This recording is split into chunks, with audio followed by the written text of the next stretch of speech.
Excellent. Thank you. And welcome everyone to ASWS Advisory Committee for July. It is the moment when we take the first look at our biennial report, which I'm super excited for. This is a great milestone for the committee's work every 2 years. So I'm excited to get into that today. Let's go ahead to the next slide. Okay, first off, our equal opportunity statement, we are ensuring that we have all of the pieces covered, but as you know, we are an equal opportunity employer and program.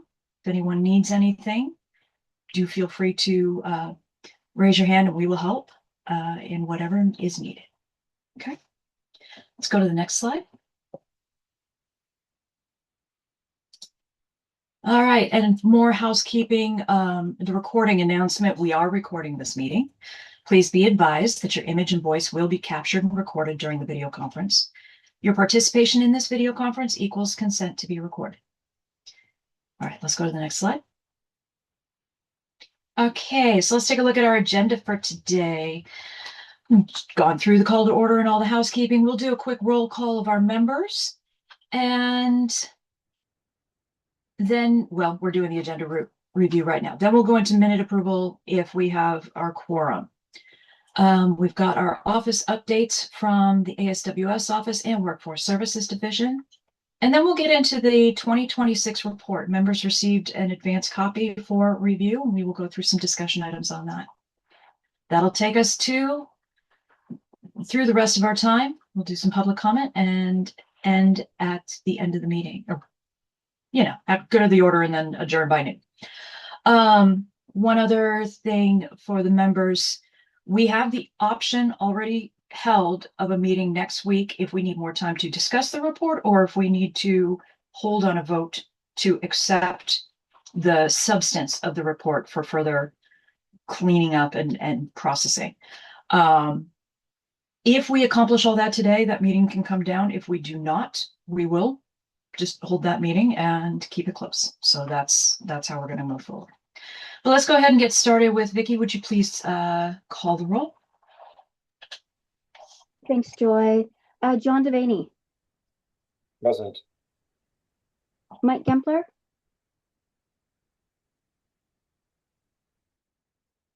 Delia Pena.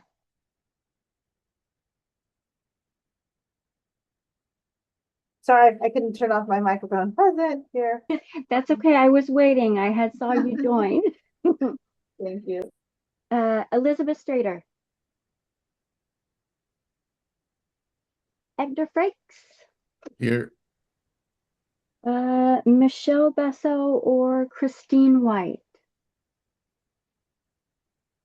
Joy, Michelle's going to be out, but Christine White should be here in a few minutes.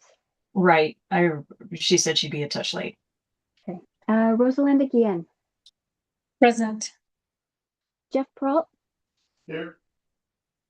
Ignacio Marquez. Present. Juan Gamez.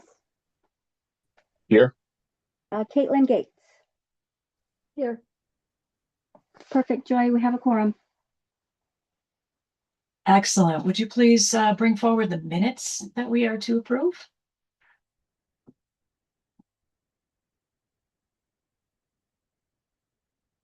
And it's just May, right? I have a bad habit of skipping the meeting minutes approvals. So if we're actually caught up to the last meeting, that's a win. But the May meeting minutes are on the screen. Committee members received this for review as well. Are there any edits requested? Vicki, the only thing I see is under ESD presenting staff on page 1, Michelle Griffith's name got cut off. Oh, I see that as well. I will correct that before we approve them, obviously. Sounds good. So with that correction, are there any other edits? If not, I would entertain a motion to approve. This is John Devaney. I move to approve the minutes from the May 21st meeting. Thank you, John. Do we have a second? Rolick, second. Excellent. Thank you. All in favor, please say aye. Aye. Aye. Aye. Any opposed, please say nay. All right, we have accepted the minutes. Excellent. Thank you, folks. Let's go on to our next slide. Okay, I'm going to turn it over to Bertha for ASWS office updates. Thank you, Bertha. Thank you, Joy. Good morning, everybody. And Joy, I've been monitoring the waiting room. Could take that over for me, please. Got it. Okay, perfect. Good morning, everybody. This is the July 2026 ASWS Advisory Committee meeting, and I'm here to provide my updates for our office operations as per usual. So if we could advance to the next slide, please. Wanted to provide a couple of updates on the federal side. Last meeting, we spoke about receiving the notice of grant allocation for fiscal year 2026 for our foreign labor certification grant. How that grant works is that you receive your allocation notice first, and then you apply for the grant. We timely submitted that grant application on 6/10/2026. It was actually a couple days early prior to the submission deadline. And our budget build was basically the same as it's been in prior years, except things were updated to reflect our reclassification of staff that's happened over the last year or so. And so that process is supported by our budget staff at ESD, and so it was pretty smooth. But just want to let the committee know that it was timely submitted. The next thing is that we received a notice from USDOL regarding prevailing wages effective on 6/2/2026. I believe they're on the next slide. Vicki, if you could please advance. So these are the prevailing wages effective on June 2nd, 2026. I may say this wrong, so please correct me. Somebody from data at ESD that's on this call, but even though these wages are effective June 26, they're actually as a result of a wage survey, I believe, in 2023. What I want to note is cherries. Basically, they're all 27 cents per pound. Other than that, there was little change. The other, well, let me pause there for a second. Any questions about prevailing wages that were effective June 2nd? And please note that we got these a little earlier this year than we did last year. Last year, we received notice on prevailing wages around July 1st, which is peak cherry harvesting, which is not an opportune time for employers. But this time it was about 30 days before that.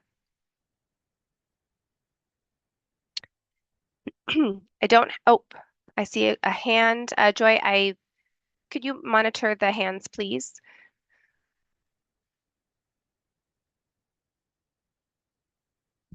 Rosalinda, I think you have a question. Yeah.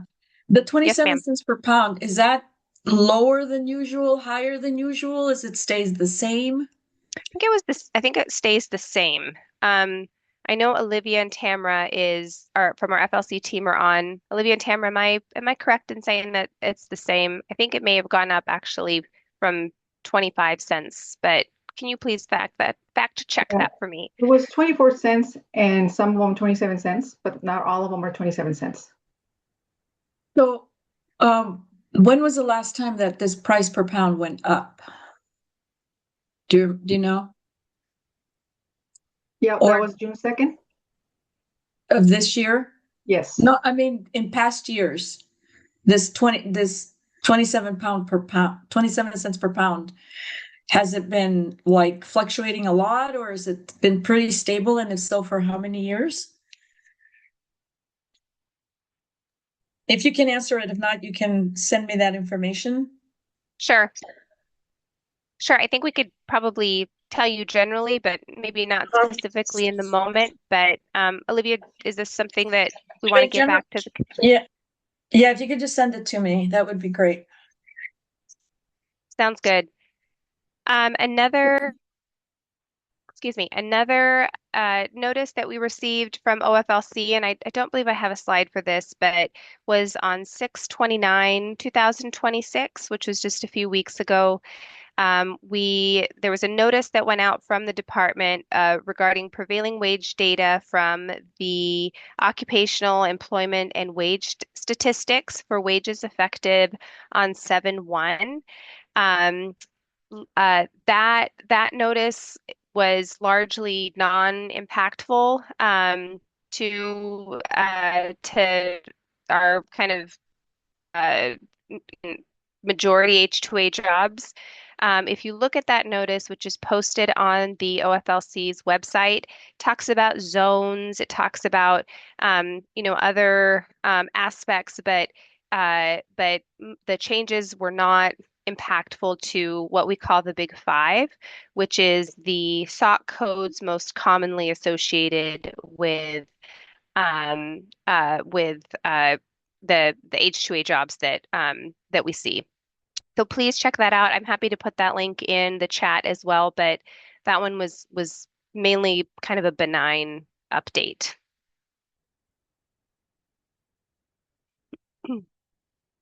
Next slide, please.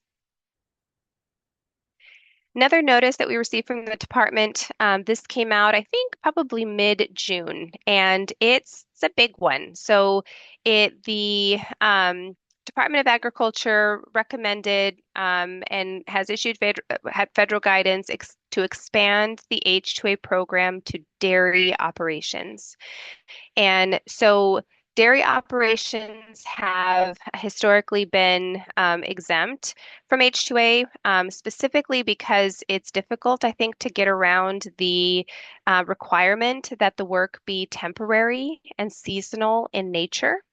And so when this announcement first came out, it was a little bit confusing, I think, to us at first about whether this was actually happening, if this was just a suggestion, if this was, just a strong recommendation from at the federal level. But we actually had a meeting with our partners at the Office of Foreign Labor Certification last week, and this is a go. And they say that the analysts have not received any guidance or training or framework about how it's going to fold in these cases, how it's going to process them. So we are going to be soon learning, we meaning at ESD, our team, we're soon going to be learning about dairy because these operations will be eligible for H2A. Any questions about this? As far as a time frame, unknown at this time. Bertha? Yes, sir. Is this Jerry?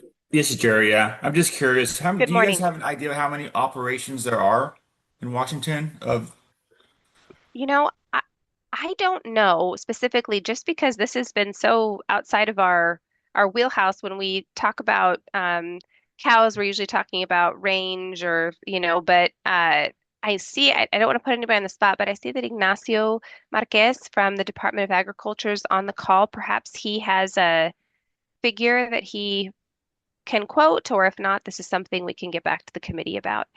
Thank No, you. I'm sorry. Yeah, I don't have a number, but I know that and I was just about to go look on our webpage, but I think on our webpage we have a map of dairy operations around the state, so that'll give you a good indication.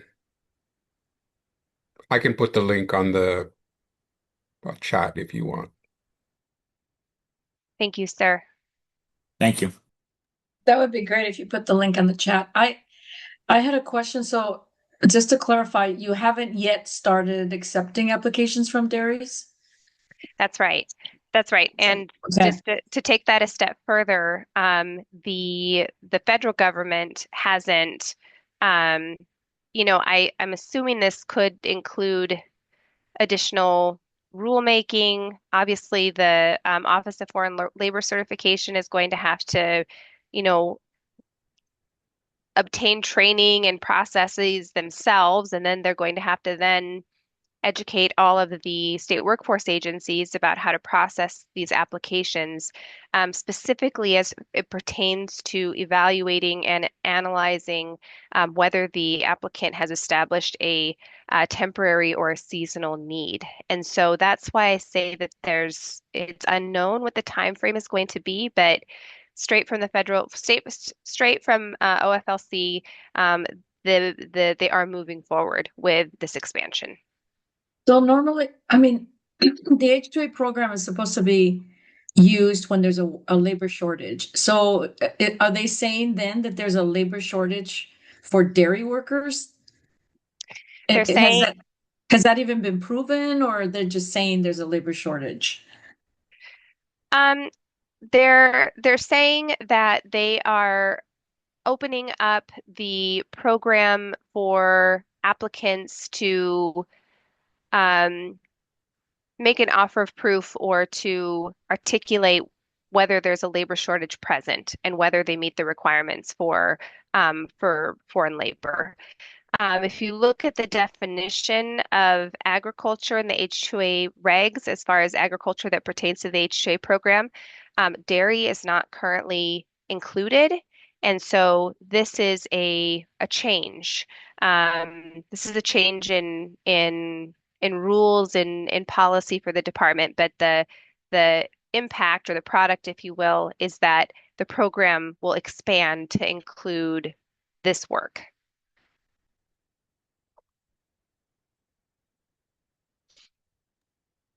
Thank you. That just is going to exacerbate the ability for local farm workers. That's another discussion, but still, that doesn't sound like anything we wanted to hear. Bertha, if I Thank can you. interject, I Yes, want to ma'am. add that we're not getting this guidance through our normal channels. This originated from a Department of Homeland Security memo saying that dairy industry could access H-2A. We haven't heard more yet. So we're waiting on clarification as well. And there's a lot yet to be worked out, but this was announced. So That's what's the word? I can't think of the word, but for Homeland Security to be sending these, memos yeah, and interfering with the labor issue, that's just, oh my God. I just wanted to clarify why we don't have a lot more detail on this yet because we haven't seen it. So I know, but yeah, the pipeline, I guess, is changing, and it's not related to labor or labor rights or labor needs, but it sounds like Homeland Security, which is immigration. Anyway. Right. And as Joy said, this is, it's very early. This is just an announcement. As I said before, we weren't even sure from the announcement as it was released whether this was just, an idea or if this was, for sure. My understanding is that it is for sure. What this will potentially mean for ASWS is that we're going to have more job orders, which means more site visits, more housing inspections, um, more field checks, hopefully more field checks. So this will, just kind of looking down the pike, this will increase our workload. How much is yet to be seen, but it will certainly add more volume to our work. Bertha, And and on the foreign labor certification side as well. Excuse me. Go ahead, Juan. no, sorry. Thank you. Good morning. So I wanted to ask as well, I just learned this yesterday. There is a bill that was filed in the House June 30th that is expanding H-2A, the workforce, and I'm going to put it in the chat. I don't know if it's related to this as well. So the bill was introduced June 30th. And it is, like I said, I put it in the chat, is It's House Bill 9535, Securing Agriculture's Workforce Act of 2026, and is to expand how H2O workers can stay here longer instead of seasonal. So to some parts of the industry, for example, dairy farmers or others. So that's why I was wondering if it was related to this. And like I said, I put it in the chat. I couldn't find the raise my hand button, so that's why I came on camera. So thank you. Thank you, Juan. I hadn't heard of that bill, but thank you. We'll certainly take a look at it. As far as the relationship between this announcement and that bill, um, I, I don't know. I'll have to read the bill, but it appears that this administration is interested in exploring expansion of the H2A program to other industries. Yeah, thank you so much. I think Thanks, it's Juan. just as interested as they are in removing all the local farm workers as quickly as they can. Which is outrageous.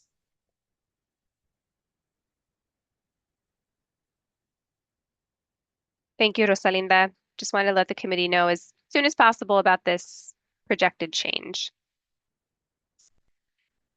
All right, next slide, please. Moving now to the operations side of our office. Well, this has all been mostly operations, but we just wanted to let the committee know about progress on things that we've been following together for quite some time and things that have been in the pipeline. We are we're in progress of creating a ASWS webpage on the newly renovated, updated, improved esd.wa.gov. As many of you know, ESD has accomplished a basically enterprise replacement system, a project that has been referred to as WIT. And ASWS has successfully applied for um, a web page on that platform, and so we are working with communications to develop that. Right now, we're in kind of the content design, script writing phase of things, but this will be a very easy place for the public, for workers, for employers to learn about our program, to learn about the H2A program, to learn about how to find jobs, to connect with other divisions in ESD. So really excited about this.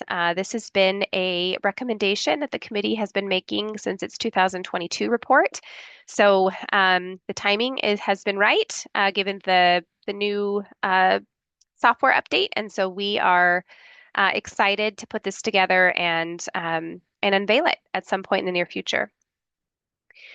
We're also, so as you know, last year our big improvement was that our field staff obtained WhatsApp capability, so that we could best communicate with farm workers. That has been a very, very good investment for us, as that is usually probably the primary way that we talk with H2A workers, with domestic workers. It's been really a reliable way for us to communicate with them. Now we are at the beginning of a pilot program for iPads in the field, where we've started with one iPad as a pilot and just piloting to kind of work out where the kinks are, what needs to be improved, and then we will order for the rest of the team.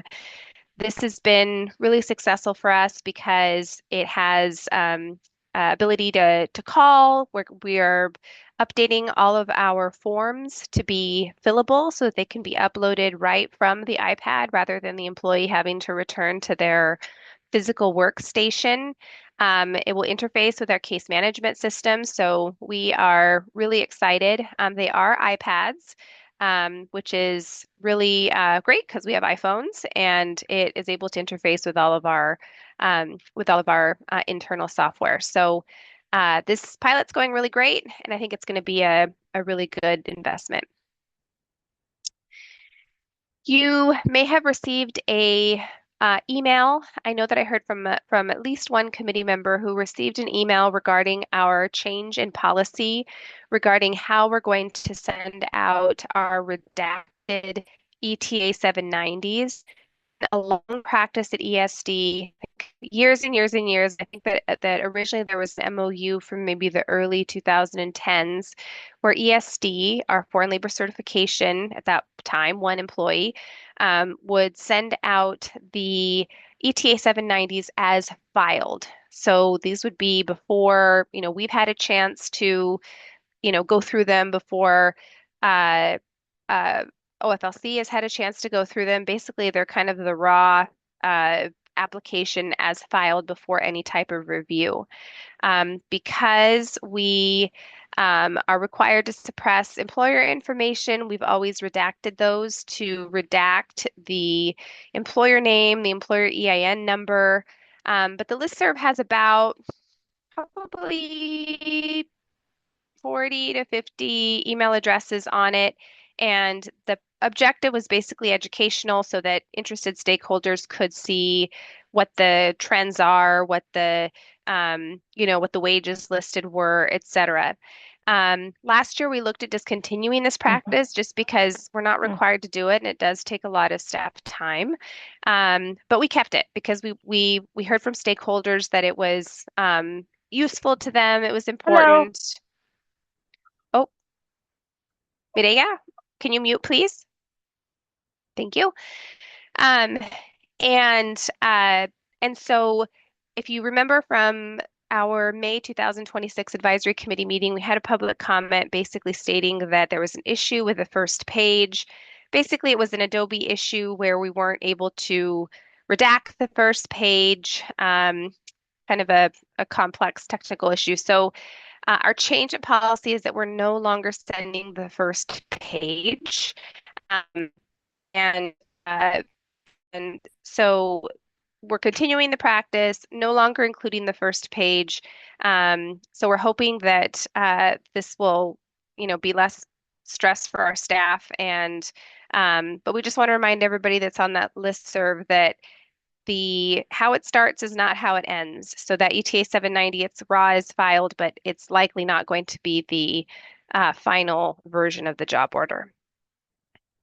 So we appreciate when people reach out to us and say, "Hey, this is not right. This is," we know we'll catch it if we're doing our job, which we always are.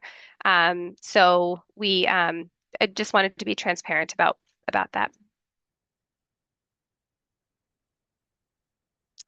Okay, next slide, please. Couple trends, and these are very, very generalized, but I was hoping that they would be very helpful to the committee.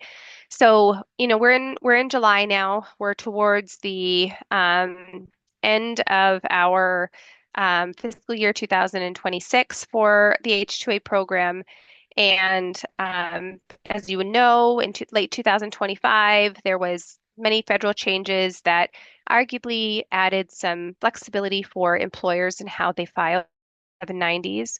Specifically, there was a policy change there was a policy change by USDOL that allowed staggering or later arrivals of worker groups in the same application. Traditionally, that employers would have to file a new ETA 790 or a separate ETA 790 for every arrival date. Now the rules allow the employer some of that flexibility to be able to file one application and just state basically when they're going to or how they're going to stagger those arrivals. Additionally, another change flexibility is that additional SOC codes could be added for one job order where if that higher paying duty, like for example, chauffeuring, was more incidental to the main duties, they could be included in the same application, but the big five AWR would be the wage due. So what that's meant for us is that and you'll see this during Olivia's presentation, is that these changes are impacting the number of applications. We're down about 100 applications of where we were at this time last year, but not the number of workers requested. So even though we've got far fewer applications, we have about the same or more number of workers requested. The other thing too is that we're seeing, in my opinion, and this is, for the committee's discussion too later, a better Washington state regulatory visibility of farm labor contractors and also improved interagency communication. There's been some releases, some press releases from USDOL and from Washington State Labor and Industries that have issued violations and sizable fines for farm labor contractors, whether they be H-2A or not H-2A. So we are really leaning in to our partners, particularly at LNI and DOH, in getting oversight of any problems and allowing each agency to go through their own regulatory and enforcement framework. So, as I said, these are very generalized, but it's something that we see to be true. Any questions about this?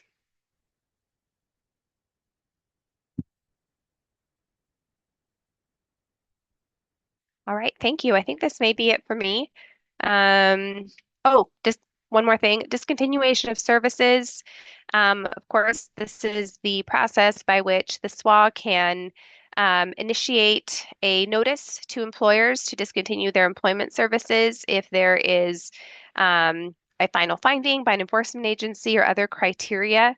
In this fiscal year, or in this fiscal year, we have initiated 0, although we do have some final findings that are in the pipeline by other agencies that we've been in communication with them about. And so we may have some in the pipeline. Please note that when there's a final finding by an enforcement agency, the SWA has to initiate discontinuation of services. It's not discretionary. Next slide. All right. Are there any questions for me before I hand it over to Olivia?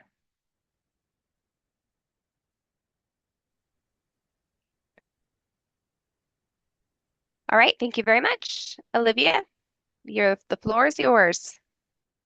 Good morning. Can you all hear me? Yes, ma'am. Okay.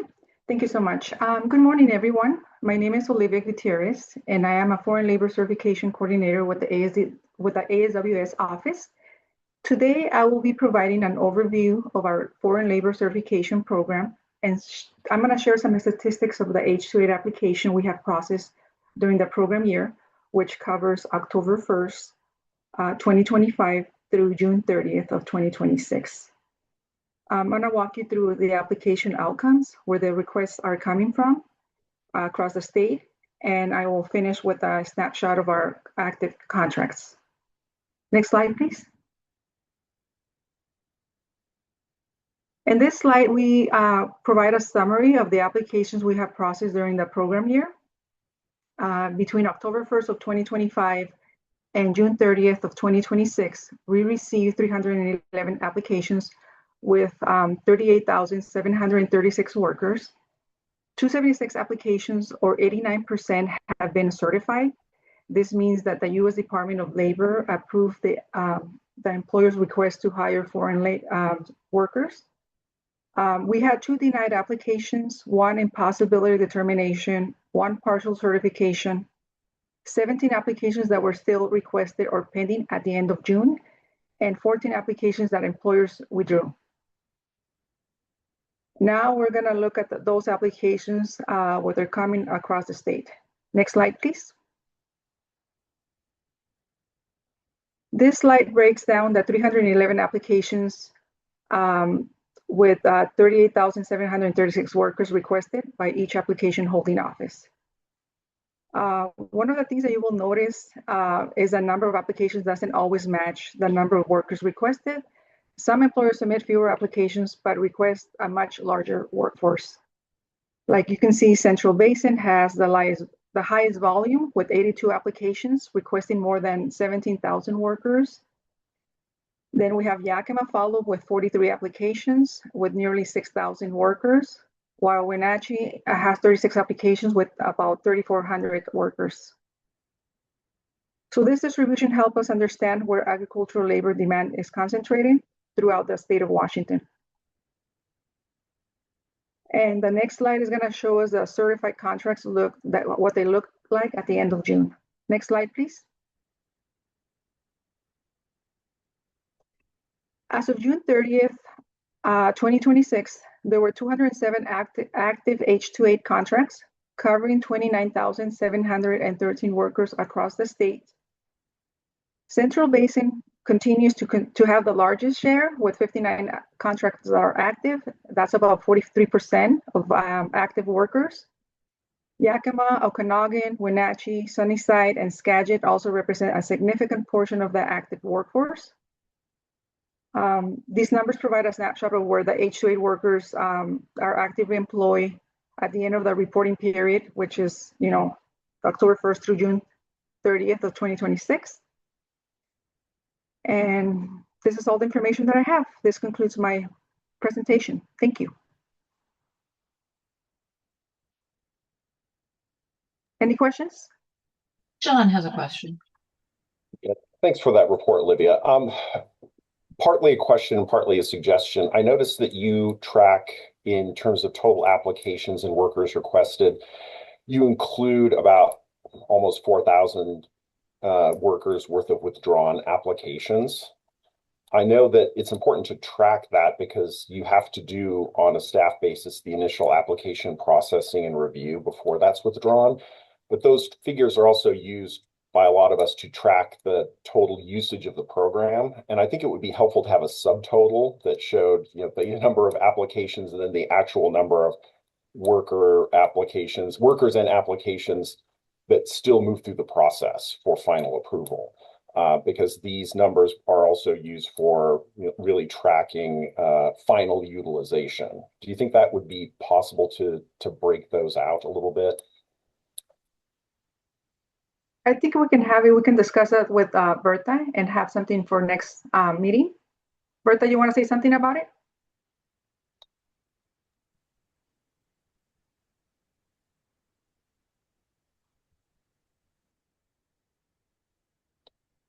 We can work on that. I'm gonna annotate that information. Okay.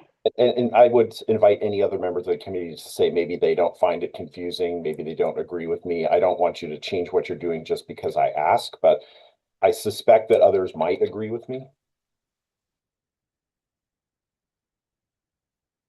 Okay, just to capture your question correctly, you want to have a subtotal, right? Yeah, because withdrawn is essentially a reduction from the total number of workers who are being requested finally for hiring and for bringing into work on farms. Mm-hmm. So essentially that 3,430 in the withdrawn is a reduction from the 38,736 total. We know you have to process them, and so it's important to track that, but knowing what's finally actually moving forward, it would be helpful for us to track, final utilization of the program. I know there's often been questions from Rosalinda and others about how many workers are actually here or are coming. And I think if we don't show, don't call out that some of those were withdrawn and will not be filled, it can lead to inaccurate data citations. Well, that is a certified cases. Those are that have already been certified by the Department of Labor, because that denied, they don't move forward. Impossibility, it's an impossibility. Partial certification, that also makes it forward, but it's not with the initial number of workers requested. It could be maybe initially a particular employer requested 100 workers, but they ended up only having a partial certification of 96. It could be for many reasons. And then the requested that shows the pending, the ones that are not, as of the date of the report, they're not certified yet.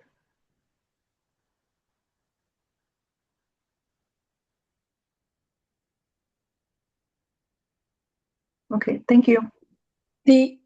I thought I heard John say something about the locations of, so for example, the location of where this circle that you've got here, this pie, could those numbers be linked to, especially the larger number of the withdrawn? I'm trying to read that. Oh, sorry. Oh, that's 5%, the withdrawn. It's Okay, not the yeah, larger. no, Uh-huh. I'm just trying to, like, for example, the 3,430 that were withdrawn, which is at 5%. Is it too difficult to put the locations of where they were withdrawn? I don't think so. That's gonna be in the next slide where we have the Okay, AJOS, all and right, maybe we can incorporate, where they were withdrawn right here. right. Mhm. Yeah, that would be good. Okay. Can I jump in here, Joy? Yeah, of course. Okay, I hear what you're saying, John. I hear what you're saying, Rosalina, and I agree. I understand that, it skews our total at the end to include those withdrawn applications. Um, I as a matter of practice, and we'll talk about this later during the report writing section, but so ASWS, we are tracking the requests for data made by this committee. And most of our requests, as you read in my memo, do come from individual members, which is great. Thank you for requesting this. All of this improvement in our reporting is because of the feedback that we receive from all of you. But in order for us to track the requests and then track our fulfillment of them, we are the preferred method is if the member makes a motion to make that request to ESD and if the committee votes on it, just so that we have it in the minutes, just so that we can place it on our tracker and just so that we have assurance that the request is coming from or is supported from the entire committee. Um, uh, Joy, as the chair, I want to make sure that's good with you, and if so, if you would entertain a motion. I am, So, Joy, since I'm the one who brought this up, I'll at least suggest the first part of it, which is I'm not entirely sure how to move for a request for the way it's presented. So my request or motion is that staff come back with an option of how to present this data to show the difference between what is actually processed and what moves forward for final approval and has not been withdrawn or denied, so that we can see the subtotal. I would like to see them suggest how that could be formatted in a way that makes sense, because Olivia was pointing out some nuances that I was not fully capturing originally. And so rather than telling staff how to do it, I'd like them to come back with a recommendation. Okay, I second that. awesome. Hearing no objections, sounds good. We'll move forward with that. Thank you.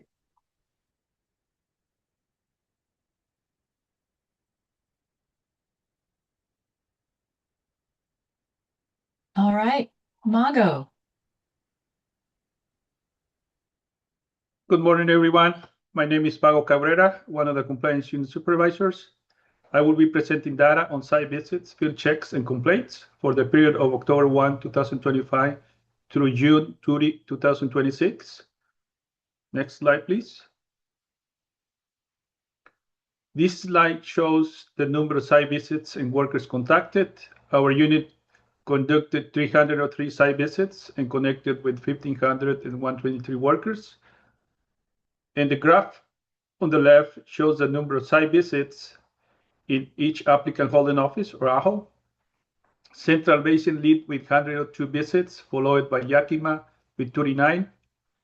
Sunnyside, Columbia Basin, Wenatchee are on the mid-20s and low 20s, and then the rest you can see there at the end of the Walla Walla with little activity, but there is some activity there.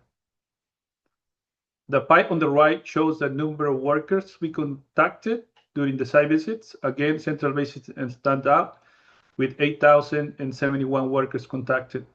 Yakima follows with 1,923, and then Wenatchee with 1,265 workers, and then Sunnyside with 1,149 workers contacted. Next slide, please. In this slide, you'll see information on field checks. As you know, to conduct a field check, we must place a worker on a H2A job order. Up to this date, 50 workers have been placed or hired, and 13 field checks have been conducted. Most of the job orders had one worker placed, and 2 contracts had 2 workers placed, as you can see in the box on the right. Could I ask just a clarification here? Sure. When you're talking placements, those are local workers placed in job sites where there's H2A workers? Correct. Okay, and field checks are, can you just, because I know there's some folks attending that might not have attended before, the difference between site visits and field checks? Of course. Yeah, site visits is pre-scheduled. We kind of present information, educate the workers on the terms and conditions of their contract, talk about the complaint system. It's a 15-minute presentation where we go to the site, usually in the housing or in the work location. Most likely at the end of the work, when workers finish their shift. But sometimes we go there when they are working, and employers agree to pull the workers and let us talk to them. Field checks are more like an audit. And these are unannounced. As you mentioned, it's only when we have a placement, and we check payroll. We do a field sanitation check. We check the housing and other things, and interview the workers, and interview the workers about again, to make sure they are getting paid correctly. They are getting water. They are getting bathrooms. They asking maybe 15 questions during the interview.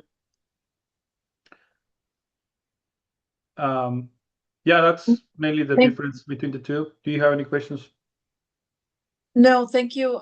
I guess my only other question is, and I know I've asked this before, but you interview both H2A workers and local domestic workers at the job site.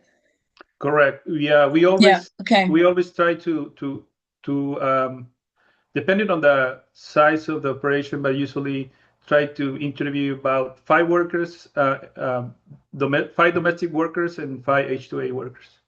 Usually it's kind of the average.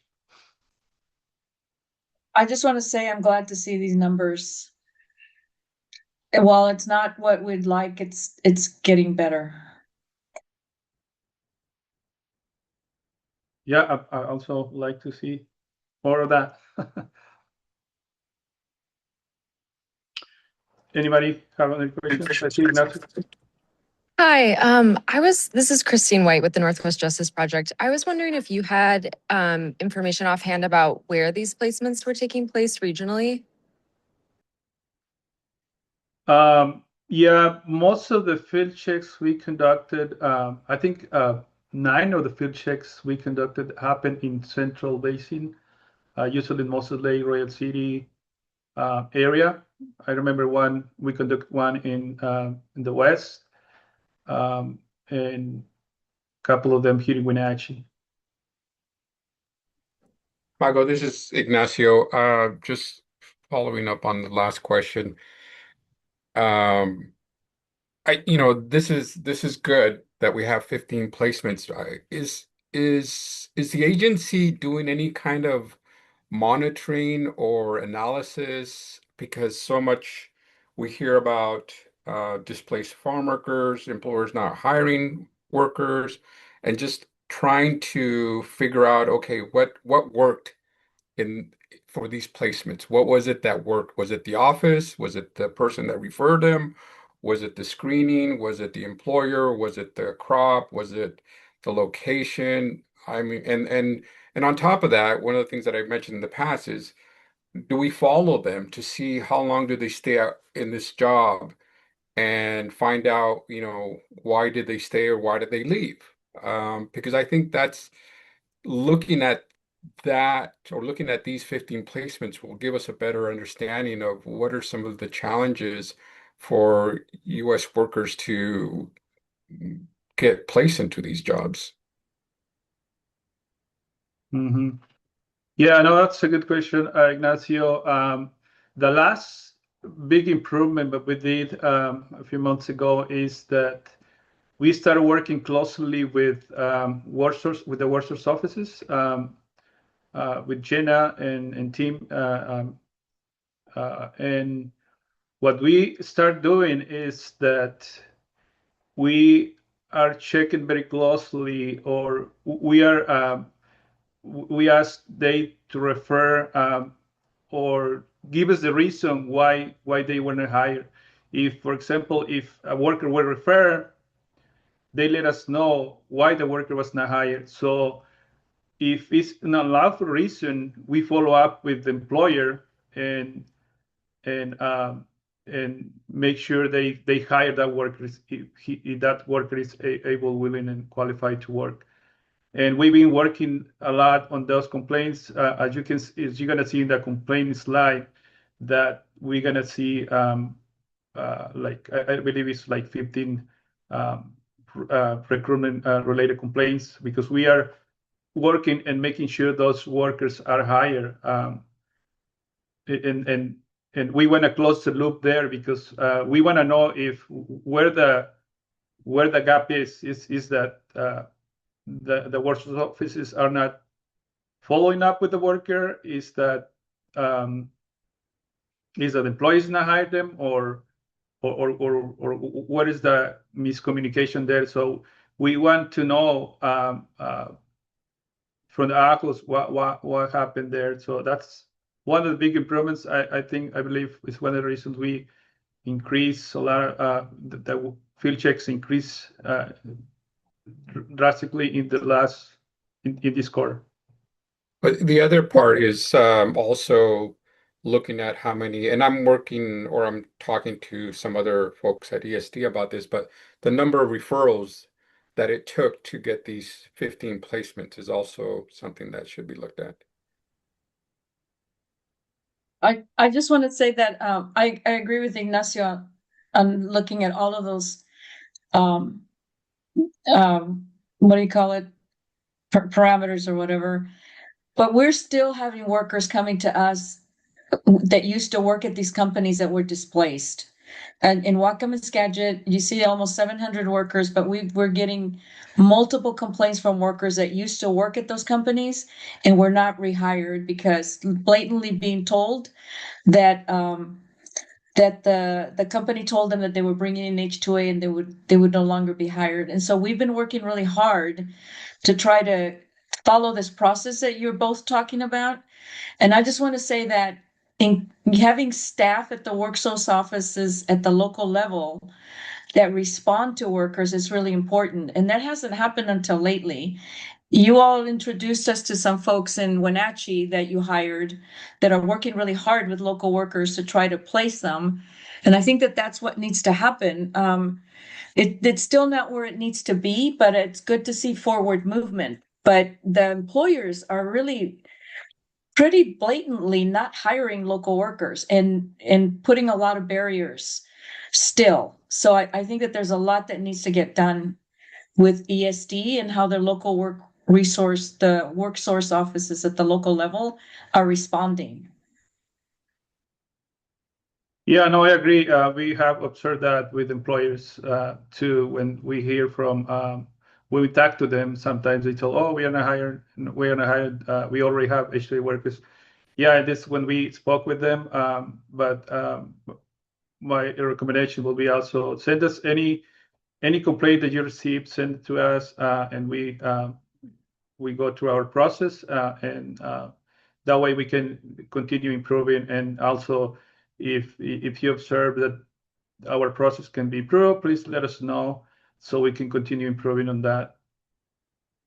Can you put in the chat where that specifically where that should go?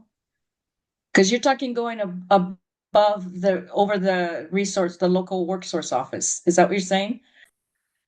Yeah, you can usually you can refer the complaints to us. If it's a rejection of a H2A worker, or if the employer are not calling back the workers from previous years, we want to know that so we can talk to the employer and make sure that employer complies with the regulations.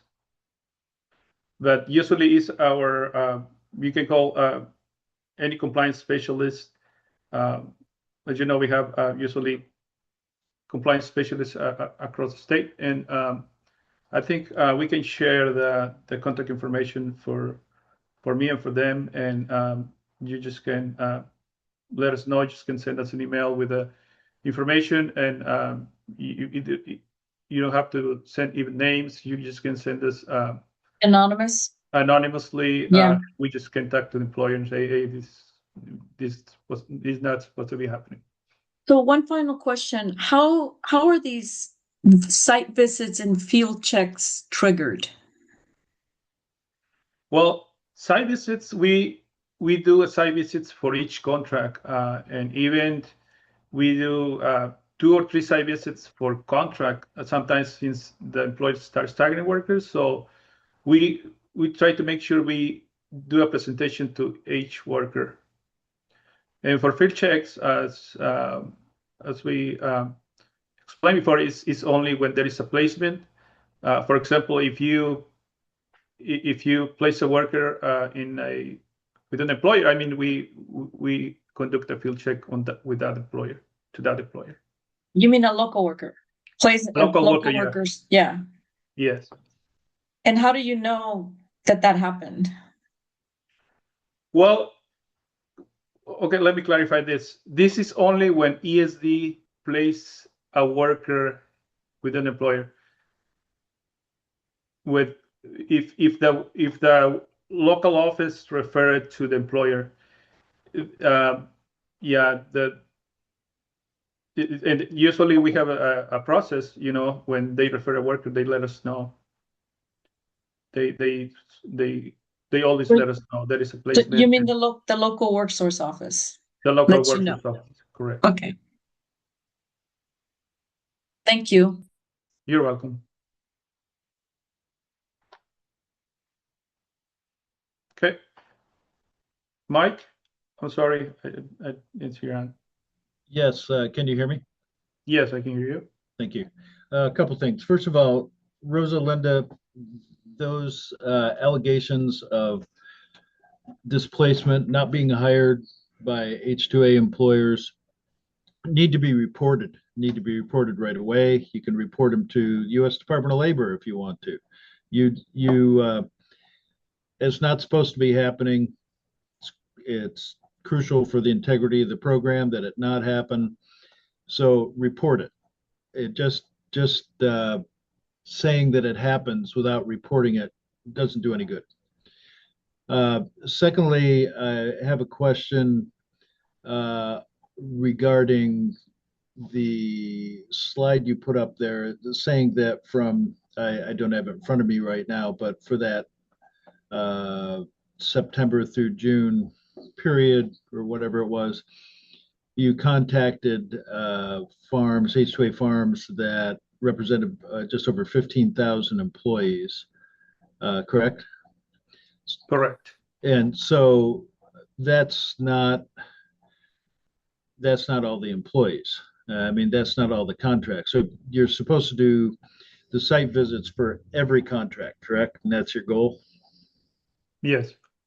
And well, I think it's, so then maybe I'm missing something, but it doesn't seem like the numbers are adding up there, because that should be over 30,000 employees represented, or am I counting this wrong?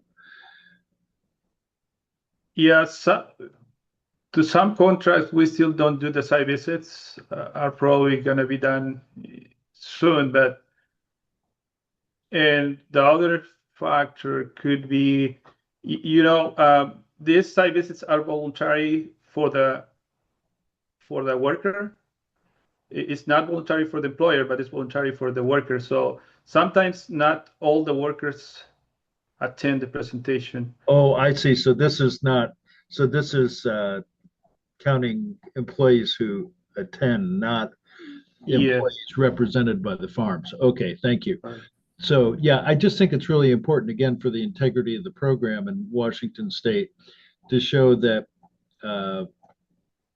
there are site visits to every contracted farm. It's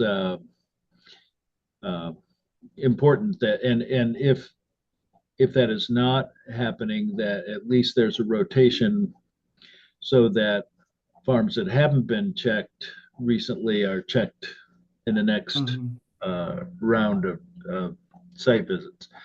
And I think that's important for the department to say and to be able to say that 100% of all contracted farms receives site visits. It's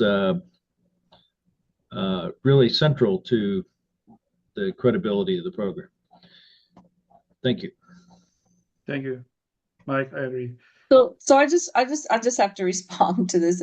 It's like, thanks, Mike, for the whole complaint thing, but I think that for at least 15 years, I've been complaining in every way that I can figure out that will receive a response. And I think that this is why this committee was created, because the processes that existed in ESD and the other state agencies, including labor and industries and others, were not functioning for farm workers. And I'm expressing the same frustration that farm workers have expressed for years and years, that they complain and there's no response. And so I'm continuing to complain, and until there's a process that's adequately responding to farm workers. So I get it. Us as farm workers, we understand. And we're trying as hard as we can. And I don't think it's us. I think it's the system that was developed to create those barriers. And I think we agreed together with you and other, industry leaders that we would work together with this committee to try to establish a process with integrity so that farm workers on my end are satisfied that when they do complain, there's going to be an adequate response and justice, including receiving back wages owed because they were not hired and other issues. So I'm just glad that we're actually able to have these conversations at a place where we can make those changes.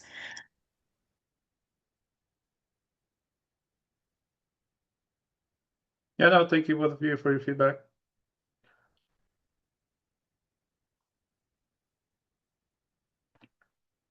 Okay, there is Mike. Go ahead. Sorry. Yes, well, in response to that, I would like to see documentation of complaints and documentation that complaints were not responded to. I mean, this is really important to determine whether the system is working or not. If it's an Employment Security Department or U.S. Department of Labor or Northwest Justice Project or wherever it is, if someone makes a complaint that they applied to a farm, they're a local worker, they applied to a farm and they were turned away because the employer said they had H-2A employees, it's a serious violation, shouldn't be happening, and we need to determine whether there is follow through or not on the complaint, and if not, why not? So this is a really important thing. It's probably the most important thing we're going to discuss today. And so I think I would like to talk at some point with the staff at ESD about how we do that. Well, if that conversation happens, I definitely, labor representatives want to be there. And I think this is supposed to be the venue for that.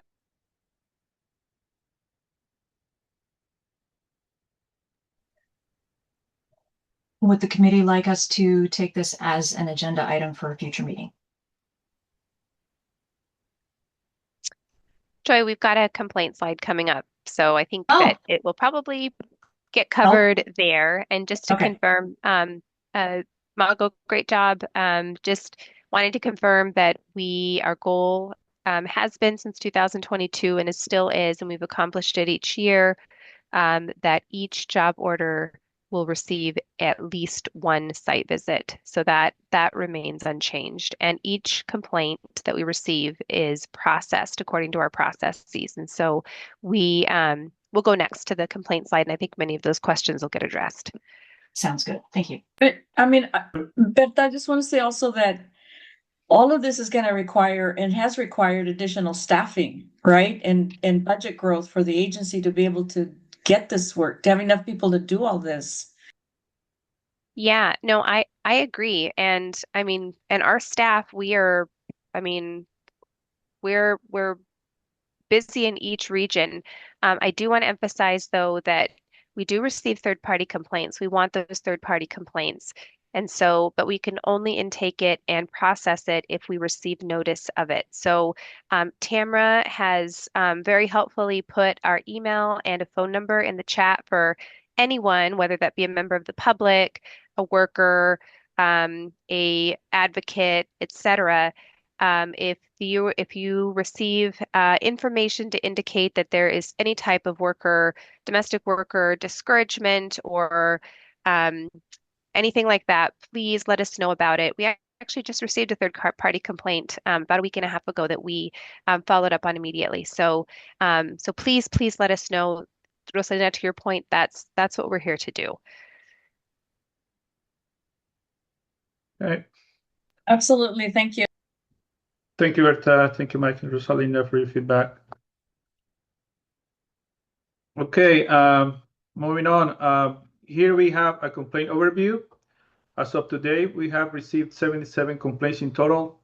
Of those 77, 50 were informally resolved, and 14 were referred to the proper enforcement agency, such as DOL, LNI, Human Rights Commission, Northern Justice Project, or DOH. The chart in the middle shows the types of allegations, whether they were wage-related, health and safety-related, or other. For example, we have 16 that were wage-related, 9 involving discrimination, 4 related to health and safety. If a complaint doesn't fall into any of those categories in the chart, we list it under other. In the other category, the types of allegations include 15 related to worker recruitment, 12 complaints related to worker termination, 6 involving supervisors' misconduct, 2 staggering, 1 complaint regarding lack of breaks, and 1 productivity standards. Next slide, please. Now we're going to look at the complaints received by AHO. Central Basin is leading with 40 complaints, and Walla Walla at the end with 1 complaint. Next slide, please. This slide summarizes the raw data we collect from employers. The top numbers: total of workers requested 31,305 workers, and total of workers received 1,452 workers. In the bottom, the first chart shows whether the number of workers requested match the number received. We see 30% match and 60% do not match. The middle chart looks at housing locations. Again, 90% match and 3% do not match.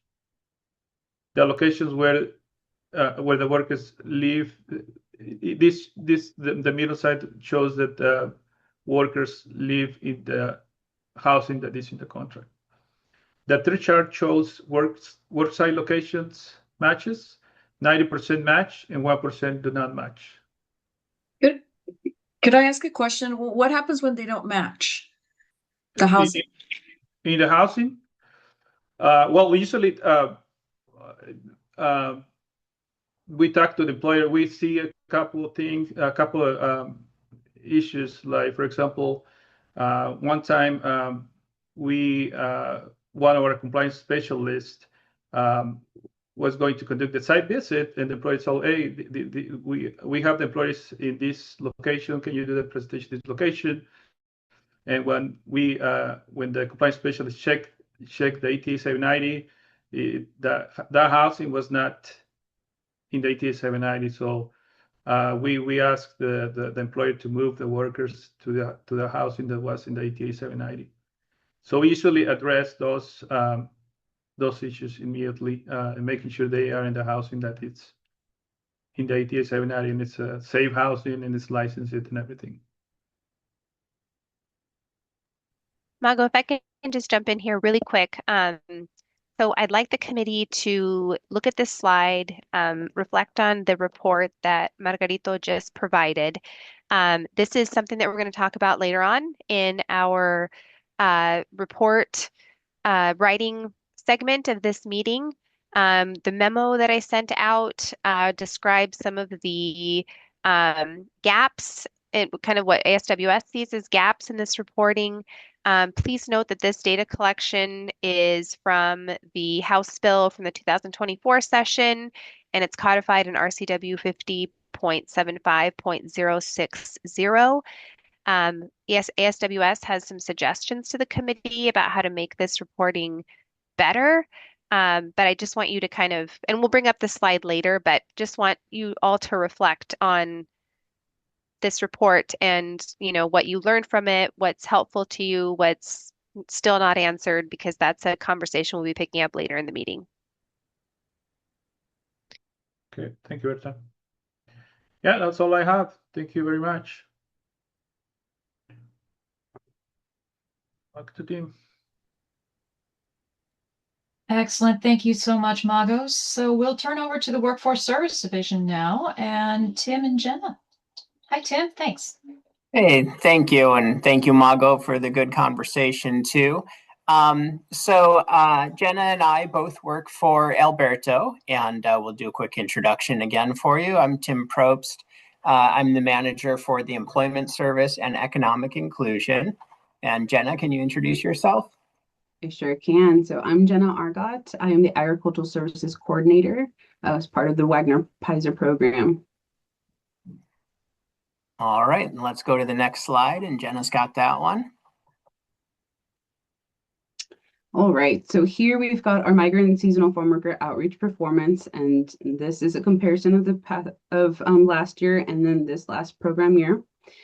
So this is all of our offices combined, our full-time offices and our part-time offices.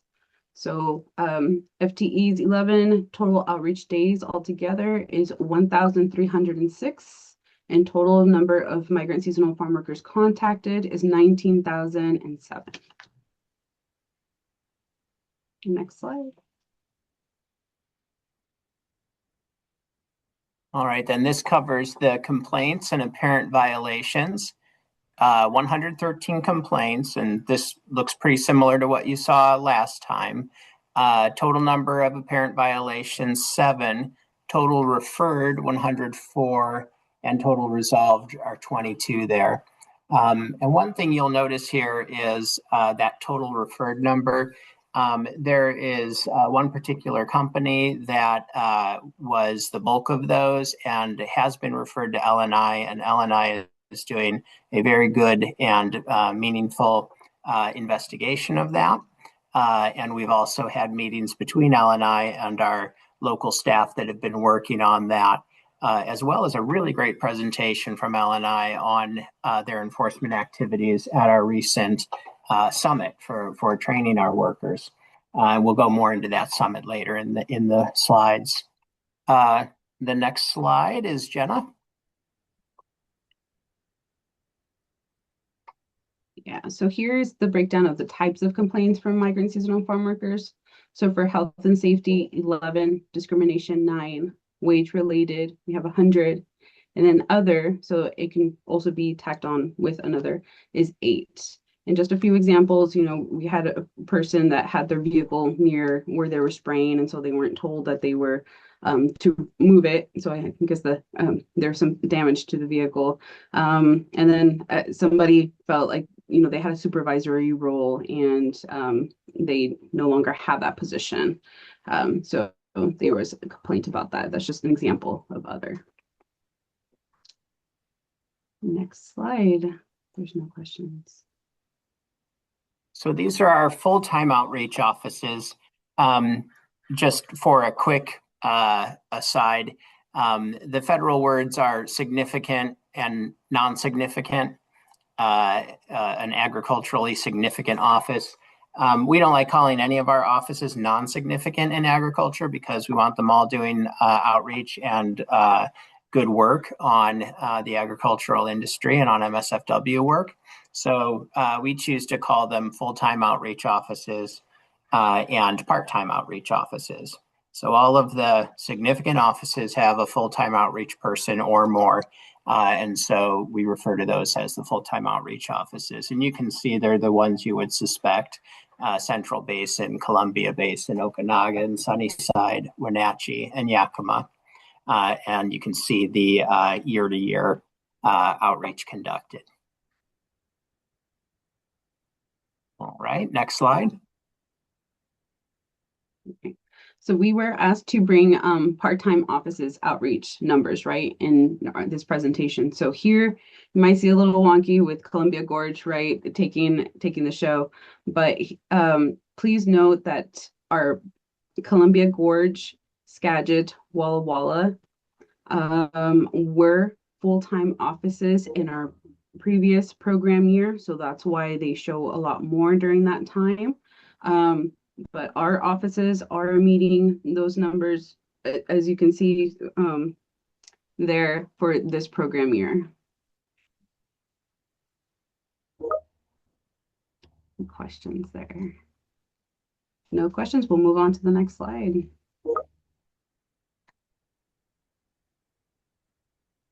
Okay, so this is MSFW served by region. And this is one, you'll see a total in a couple more slides. This one tells a bit of a story, at least to me, and I'll just share my opinion on it. You know, in the last few years, we've seen a harder environment for reaching MSFWs and for MSFWs to feel comfortable working with any government group.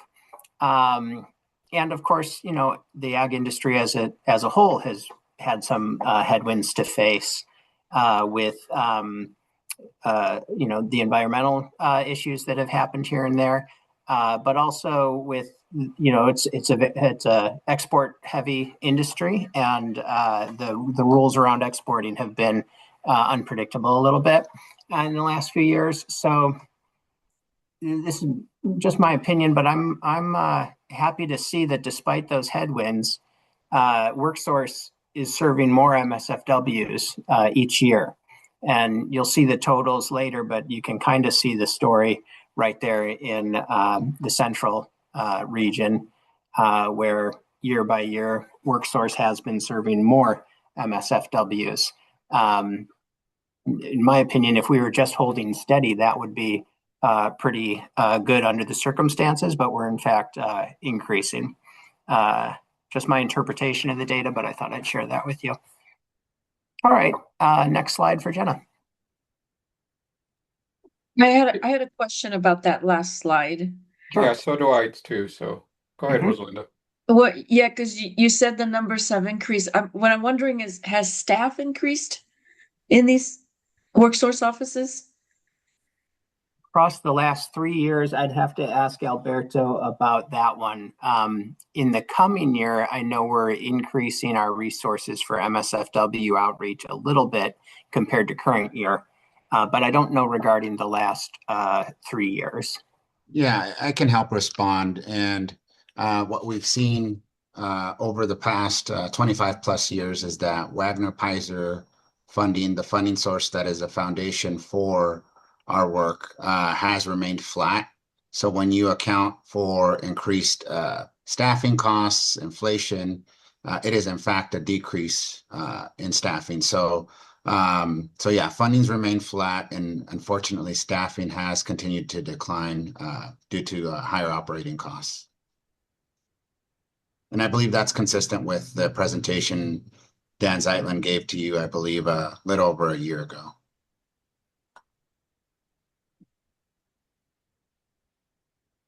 All right. All right, thank you. Stay on if there's any additional questions. Yeah. Yeah, I just want to make sure I understand this data is that this is based on outreach, not on farm workers that are using the WorkSource system in the offices, correct? These are just purely contacts? That is not correct. So these are all MSFW served by WorkSource. Correct. How does this compare to previous years? Beyond the 2023, 2024? Because I mean, one of the things that we're seeing is that there's less people employed in farms, but I have not been able to, and it's anecdotal, and some of it is data by ESD's employment information, but I don't know whether that data that's part of the labor market division is the same as, or it compares to what WorkSource has. Good question, Ignacio. I don't have that off the top of my head, knowing whether before 23, 24, was it higher or lower, but we can certainly get that and find out. How far back would you like us to go? Well, I mean, I'm not sure how far you can go back because I know that you've changed systems too. Well, So, right, you know, right. I mean, I was there when Skies was there, so we had a lot of data, and I think you've changed it since then. So, you know, that was 2029 or 2010 when you moved from Skies. Can't remember when it was, but anyway, You're right, though. The data you're asking for would be ETO data. But I think we can get it still. I'm not promising, but I think we can still get at that, even though it's in the old system. And I'd like to see that myself too. So I'm happy to go dig back a few more years and get that information to you. Yeah, and I'm pretty confident we do have that, and we have it documented in previous reports. So, happy to follow. Sure. Yeah.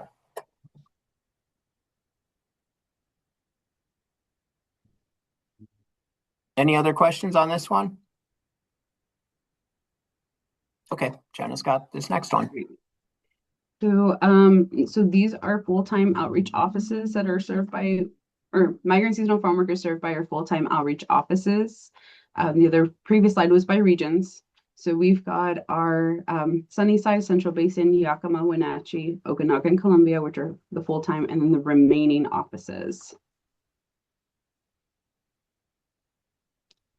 And if there's no questions, we'll move on to the next slide. And then this one shows the totals and includes the little subheading there indicating that, you know, this is in a context of countervailing forces that we're still managing to serve more. I want to be clear too, we are not where we need to be, and we need to keep increasing this. So I hope to see that bar continuing to go up in the coming years as well. But I am glad to see that it was not declining over the last 3 years. Yeah, I want to add to that, Tim, and I agree. And it's also to follow up on Ignacio's question earlier, when you look at, you know, number of farm workers and you compare it to data on esd.wa.gov, that great dashboard that our labor market folks created, is that we're proud that to see the number of migrant seasonal farm workers increase, but obviously that's still a small number compared to the general population overall. And so we still want to improve upon that.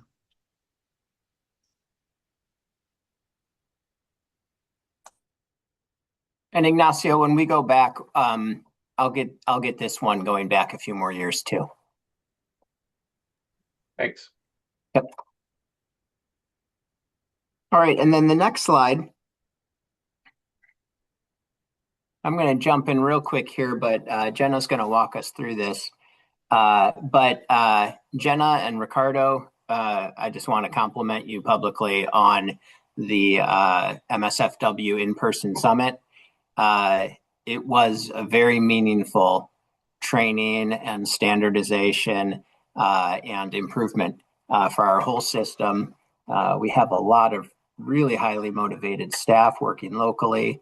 And Jenna, you and Ricardo have done a nice job creating more structure for them so that they are simply more capable to do their job. So I just wanted to give that thank you first before Jenna jumps in with these highlights. Yeah, thank you, Tim. And yes, so our Migrant Seasonal Farm Workers Summit, we hold it annually, and we were able to have our applicant holding offices that process the clearance orders and all of our outreach specialists. And then we also had a few other partners also attend this summit with us. We reviewed the clearance order and the new process that we have with our new system. And we had conversations about making quality referrals to the job orders, making sure that the applicants know, the job and that they're signing up for, and reviewing the complaint system, making sure that we're documenting every complaint that comes through and referring them to the proper agency. And then we were also going over part-time outreach strategies for our part-time offices specifically, because, it's a lot different from Central Washington, where the community is just, full of the migrant seasonal farm worker community. So we've got rural, we've got suburbs, it's different areas.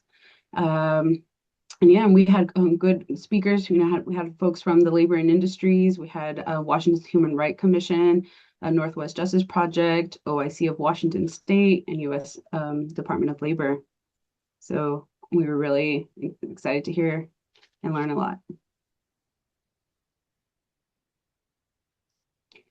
I believe that concludes our presentation if we don't have any questions. Are there any questions? All right, thanks very much. Hi, sorry, I'm starting to jump in. I'm going to ask just a quick question. I want to congratulate you in the increase we're seeing in the number of workers served. I think that that's huge and exciting to see, especially in areas specifically like Sunnyside. You might not have a sense of this offhand, but I'm curious if it seems as though that increase in numbers is due to like larger groups of impacted workers that are finding their way to services, or perhaps just higher touch points of individuals. Because it's quite an impressive increase, and I'm kind of eager to understand what we're seeing there. I mean, I'll defer to Jenna in a moment. My impression is that, and this is not to toot our own horns, but my impression is that the local staff and the sense of purpose around outreach, really going out and finding people, as opposed to kind of waiting for people to find us. I have a sense that spirit has changed in the last 3 years for the better. And that's different from region to region and office to office, but the average is in my opinion, way up. And again, that's just my editorial. Jenna, what would you add to that? I mean, I definitely see the numbers growing for the services provided from our WorkSource offices. I think word of mouth is still the strongest tool. So as outreach is being conducted, folks are starting to hear what these offices can offer, the services that are offered. And part of that would be, for example, like unemployment.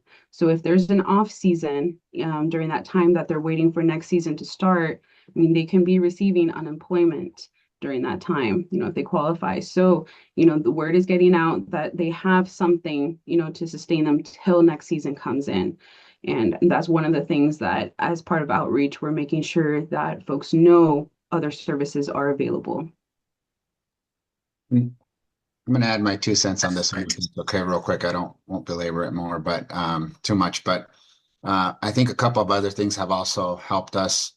And one, we at the division level have really emphasized the importance of documenting our work well and ensuring that we get what we call a full registration, a full record of the services that we provide and demographic information of the customers that we serve. So it's been in a division effort, and we've seen improvements across our programs as a result. I also think we're benefited from the fact that we have, in addition to stability in our migrant seasonal farm worker outreach program, at least in our full-time offices, I can't say that for our part-time, but in our full-time offices, We have tenured outreach staff that have been doing those jobs for several years now and are exceptional at it. And also, we have team members that are former farm workers in many of those offices. If you walk into our Sunnyside office, for example, you would find most of those individuals have worked in agriculture at some point in time in their lives or are connected to somebody who does. And so I think that's all played into it. I still think there's more we can do. There's also a lot of engagement because of our unemployment insurance program. A lot of folks come to us with questions. We leverage that not only as an opportunity to provide them technical assistance, but also to connect them to employment, right? That's our job, is to connect people to employment and training support. And so I think all of those factors are playing into this. Wonderful. That's great to hear. Thanks so much.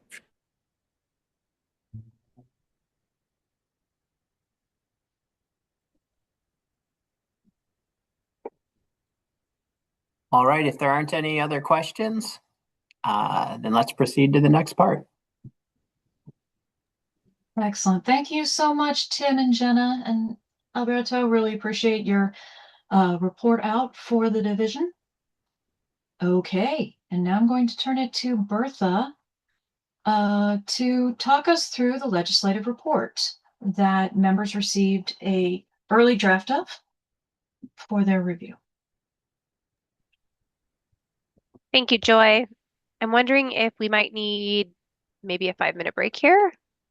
How do committee members feel, or how do you feel? I'd be open to a 5-minute break. What do folks think? I appreciate a break.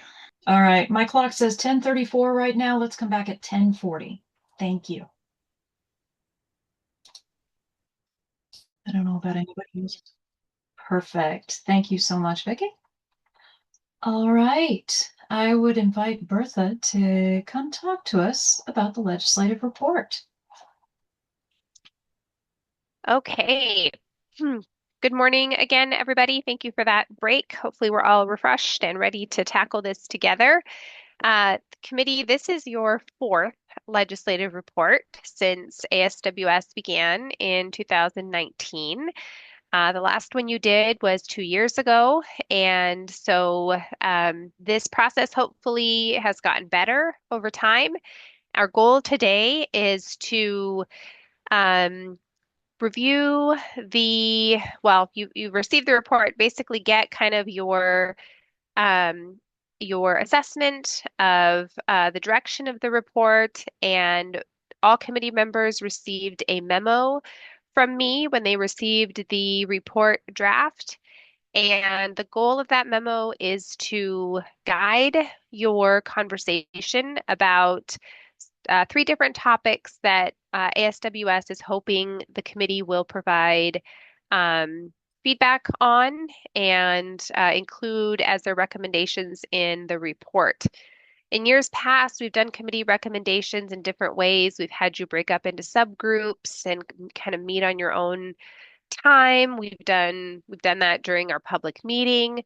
And this year, we are taking a little bit of a different approach, which I think will be helpful as far as timing. And so what we did is we basically looked back at meeting topics over the last 2 years, different things that the committee has chosen to focus on, and really these 3 issues emerged. And so we are offering those as a starting point for a conversation.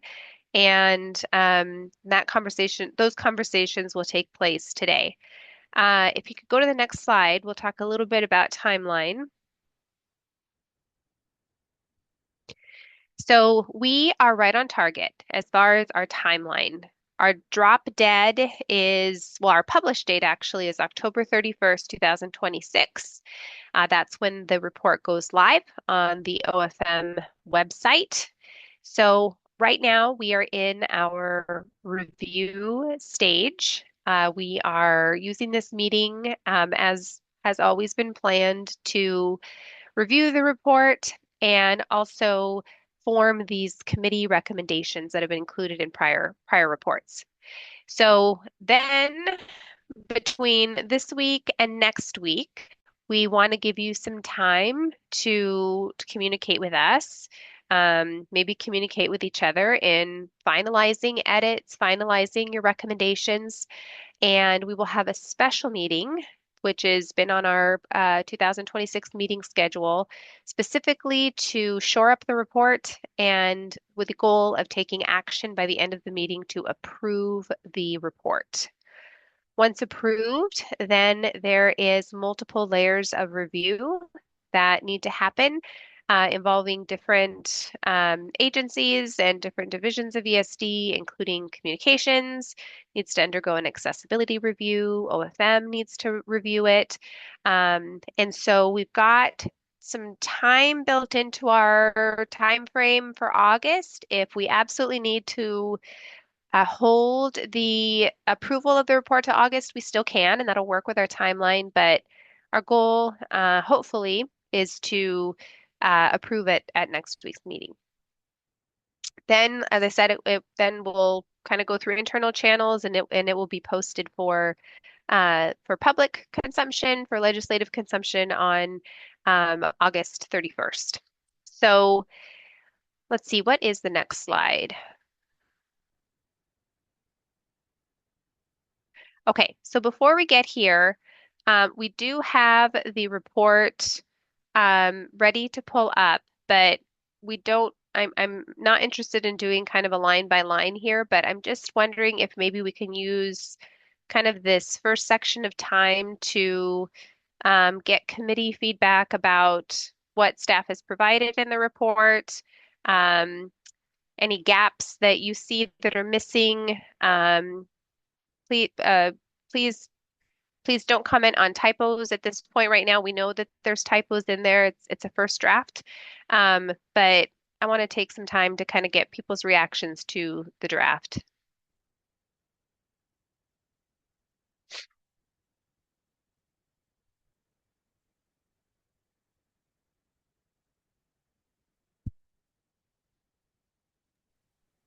Were you going to ask us section by section, or are you just throwing it open for anything now?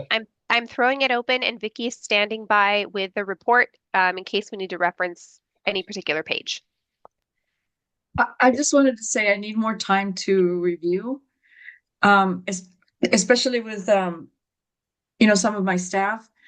But also, I like these 3 points to look at it, in this way. Okay, great, thank you. And we'll get to these 3 points shortly. But go ahead. Yeah, I just wanted to make a comment about in the report. Do we need to? Is there something going to be said about the changing climate at the federal level and its impact on the program and the ASWS committee? There is a section in there entitled Federal Changes. Vicky, if you want to bring up the report, it's about in the middle of it. There is a discussion about the rule changes that have happened over the last 2 years, particularly the major rule changes last fall. So there is a discussion about that, but the federal changes are definitely something the committee could weave into their committee recommendations or section. So while Vicky brings that up, I'm hearing that committee members need some more time to review the report. Would any other committee members like to comment on whether there needs a little bit more time for review? Go ahead, John. I think there's always more time for review that we could take. I gave a quick read through, and it seemed to provide useful updates on most of what we've covered in previous reports and the activities. So I don't have any major edits or concerns. I did have 2 things I wanted to point out. One is on the first summary page after the table of contents. It has the quick data summary. And I would just flag again the issue that I discussed earlier in Olivia's report about withdrawn applications. There are legislators who will look at this and see the initial number of workers requested and assume that that means the number of H-2A workers who came to Washington State, which those are not the same number. And then on page 10, where it's talking about field checks versus site visits, my recollection from previous meetings is that there was a change that would limit the timeline for doing field checks, that the worker who was placed had to still be present, and that might make it more complicated to do field checks in the future. I think if the legislature is tracking the agency's effectiveness in doing field checks and site visits, they may see a reduction there in the future. And so I think we should provide that context that that timeline has been tightened pretty significantly, and that those employers will still see a site visit, even if it's not a field check. And I think summarizing that will be helpful so that they do not view that as a decline in activity or a failure by the agency over time. Thank you. Noted, and those are excellent points. And we will address those changes. So, Rosalina, this is page 14 of the document. This is a summary of the federal changes to the H-2A program.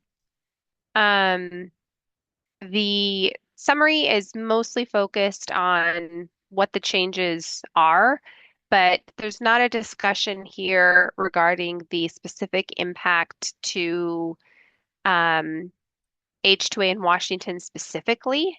I mean, the what we would likely need to add to that is basically what the observations were that I expressed earlier, that we're seeing less applications, but it's the relatively the same amount of workers requested. But what is there anything else any other ideas that you have in this for this section? I'm thinking potentially impacts on the budget in Washington State to the ASWS, committee or ESD's role, potential budget impacts and staffing impacts.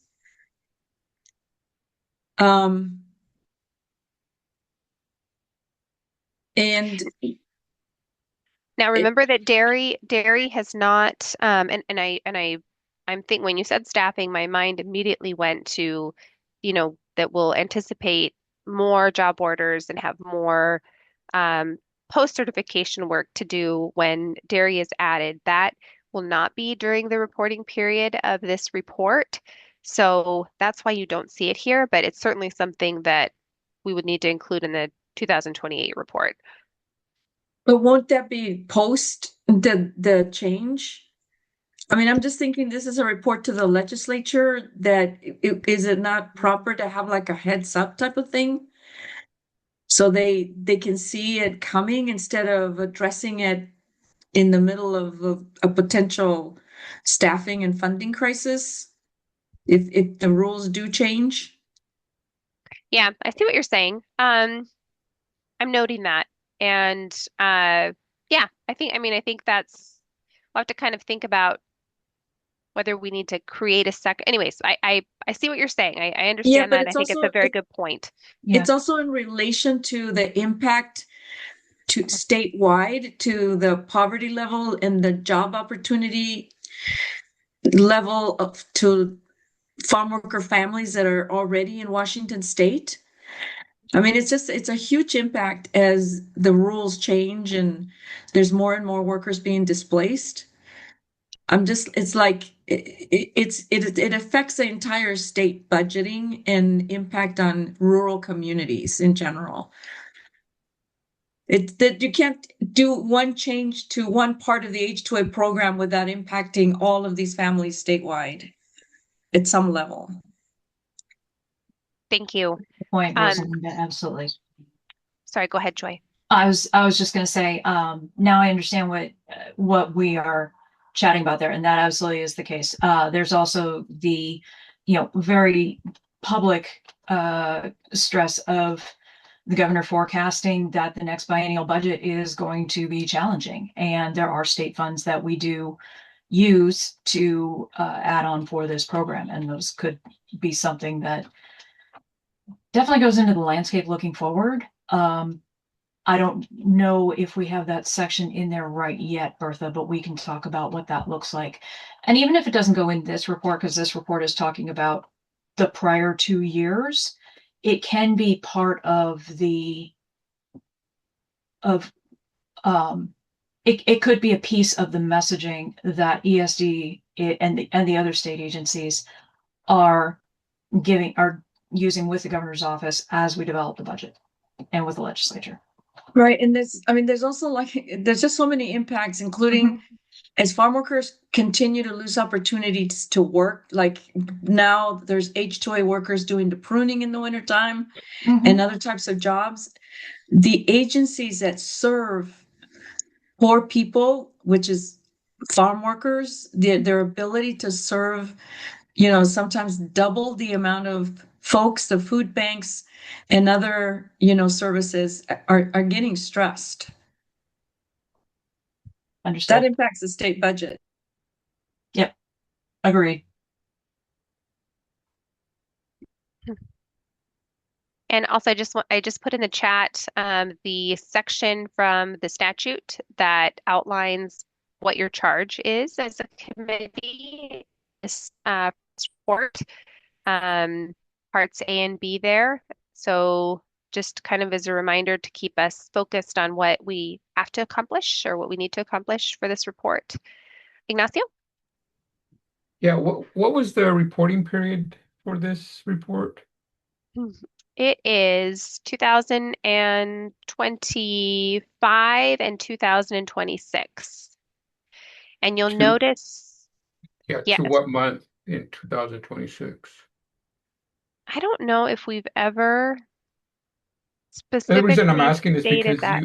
you just earlier mentioned that you would want to approve this by August, but your reporting range And it's in September, so it's like, oh, okay, well, there might be new data or new information beyond the day that you approve this.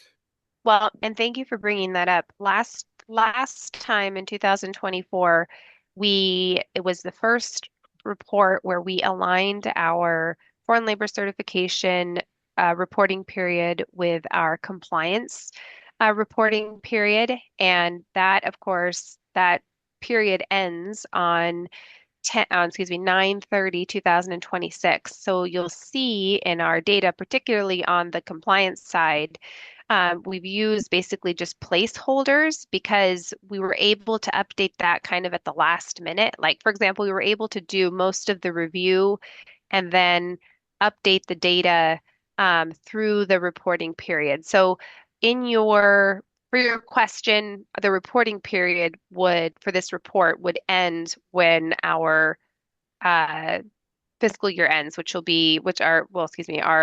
our federal fiscal year. So it would be ending 9/30/2026. And we will have time, even though this will be approved, we will have time to insert the updated data for our compliance and FLC activities. Okay. Right. That is the last step that we take. Part of why we're asking for the committee's approval of the substance and the themes of this report at this time is because there is a long runway to work it through the internal agency review process and then also to the governor's office review process, both of which are required by this administration for a cabinet agency. So the bulk of the report here and the themes, this is what we need your blessing on now.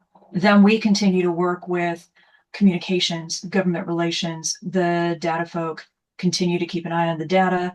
I believe this report is due November 1, October 31, something like that. It's published 10/31, but it's due to OFM, I think, 30 days prior. Yep. Okay. Just and two other suggestions. You have a copy of the flyer on the H2A program. I would either add the Spanish version or replace it with the Spanish version because the readers are going to think like, wait a minute, all farm markers, most of them speak Spanish. Why do you have it in English? And then because part of the committee's work is to advise, suggest on how to better, get U.S. workers into these jobs. There's not a lot of data on the referrals, how many referrals were made. You have placement, a whole placeholder for placement information, but I don't see much on referrals and how referrals were made and what offices made referrals or what regions. So I think that's important to point out that, hey, we're sending people over. This is the data to point out that we are sending people to these jobs. Yes, thank you. And regarding the exhibits to this report, they're not included with this draft, but everything we reference, everything that's hyperlinked will be included as an accessible exhibit to this report. And then also I want to remind committee members that we're working intra-divisionally on this report. And so what you just mentioned, Ignacio, regarding number of referrals as to each AHO, I'll note that. And our partners, Tim and Jenna and Alberto, are on this call. And so we'll share those notes with them as well. Berta, Yes, ma'am. there was a couple of meetings ago, you introduced two young men that are farm workers. Some of the new staff or the staff that are farm workers at WorkSource offices are creating partnerships with community organizations to help increase the traffic and have increased farm workers going to the WorkSource offices. I think it would be worth it to have it in the report, that work that's happening to recruit and place local workers. Very good point, Rosalinda. I remember that was actually on the workforce services side that highlighted that at those excellent staff members. And so Tim and Jenna, I know you're listening, and so we'll make sure to note that in the report.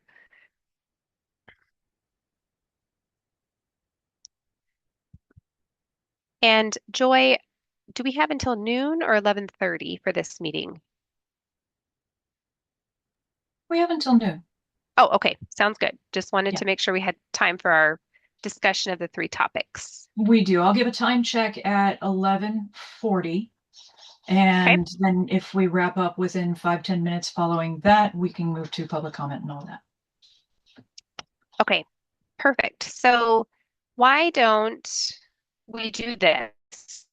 I'm hearing from committee members a little bit more time to look at this. I've noted suggestions that have been given through this meeting or to this meeting, but what we most need to use this time for is for you to have discussion about your recommendations. So if you, committee members, including our agency members, if you could look at this report and if you have any suggestions or recommendations or need to fact check anything, please email Vicky and I before the next meeting. Let's maybe call it, Vicky, what do you think? Next Tuesday, close of business? That'll give us, thank you. And she just put her email address in the chat. That'll give us some time to polish it up some, include some of the elements that that you all have mentioned and that we'll get suggestions from. If I could get a thumbs up from people, if that's a feasible plan. If we don't hear from you, we're going to assume that you don't have any suggestions or recommendations. And but otherwise, I think maybe that's the best use of our time. Got a thumbs up from Christine. Chelsea, other members, what do you think?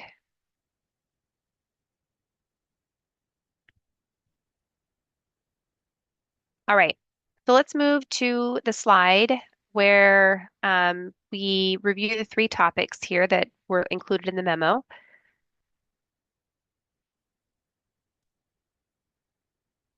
Okay, and we'll bring up the memo as well on the screen if that is helpful to people. But basically, staff have identified three different issues that we really would like to include feedback from you in the report. I mean, this is really your section of the report. The first issue is desire for ESD to track and report additional data points. We referred to this a little bit in the previous report out section where John had made a very good request for some data cleanup that we need to do. We've heard those requests over the last, couple of years. Again, they come from individual members, and so we just want to make sure that we're really honing in on what it is that the committee needs and is not getting. So that's the first issue.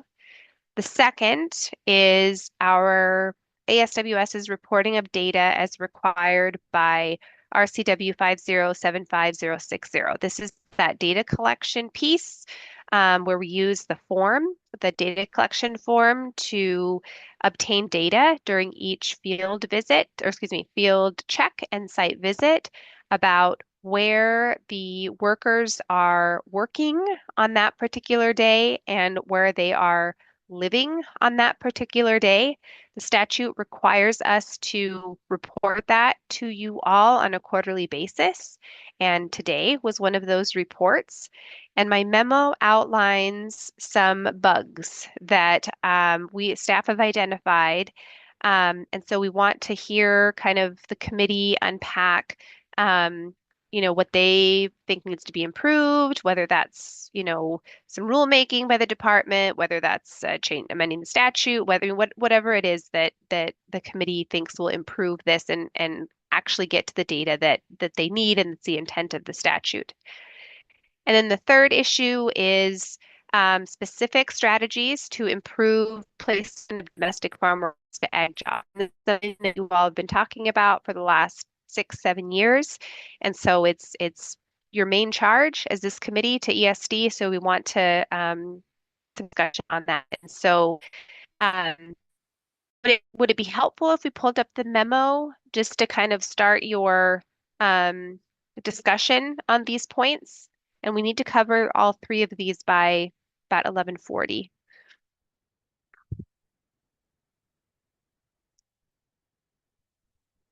Okay, Vicki, why don't we pull up the memo and focus in on issue 1? Maybe I'll just brief the issue and then invite the committee to talk about this, and we as staff are going to be taking notes and just kind of listening to you and capturing your recommendations and your viewpoints on this for the report. So the first issue, desire for ESD to track and report additional data points. As I said, usually these requests are made by individual members rather than the full body. And 1 through 5 are some of the requests that we've noted, that ESD's noted, that the committee's asked for. And so for this report, we want the committee to come to some type of consensus regarding the specific data points it recommends that ESD include in its data collection and compilation, and compile those activities, provide us with specific reasons as to how the data tracking will meet your objectives as the committee. So I'd like to open that up, and I'm going to be taking notes. So Joy, if maybe you can facilitate the hands, but we'd like to hear from all members. So we'll open it up for discussion.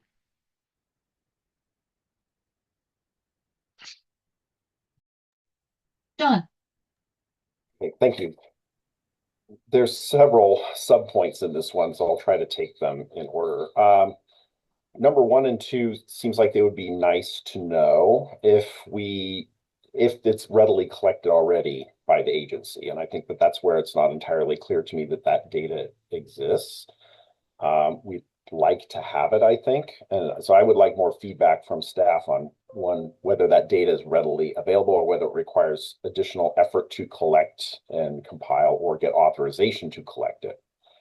Number 3 is more of a qualitative question, and I don't know what number or metric you would need to track in order to answer that question. As far as point 4, domestic farm workers being displaced, we had a discussion earlier about looking into more of the reports of hiring where a worker is complaining that they were not hired. I think that is about the only hard data point that we have. And there would be a question about, well, what follow-up or what information about each of those complaints can be shared with the committee versus what remains confidential. I think that would be helpful. And then outreach program data. I don't know what data that would be. We get information on the individual contacts and meetings that MSFW outreach staff are doing. I'm not sure what other metrics we might be looking at there. So I understand generally what some of these kinds of qualitative questions being asked are, and my general question is, does the data exist? And is there a specific metric to answer them?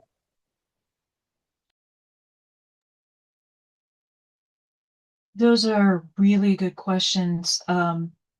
Mike, before I go to you, Tim, do you have any information? Jump in. I have some Oh, please thoughts. do. Thank you. Yeah.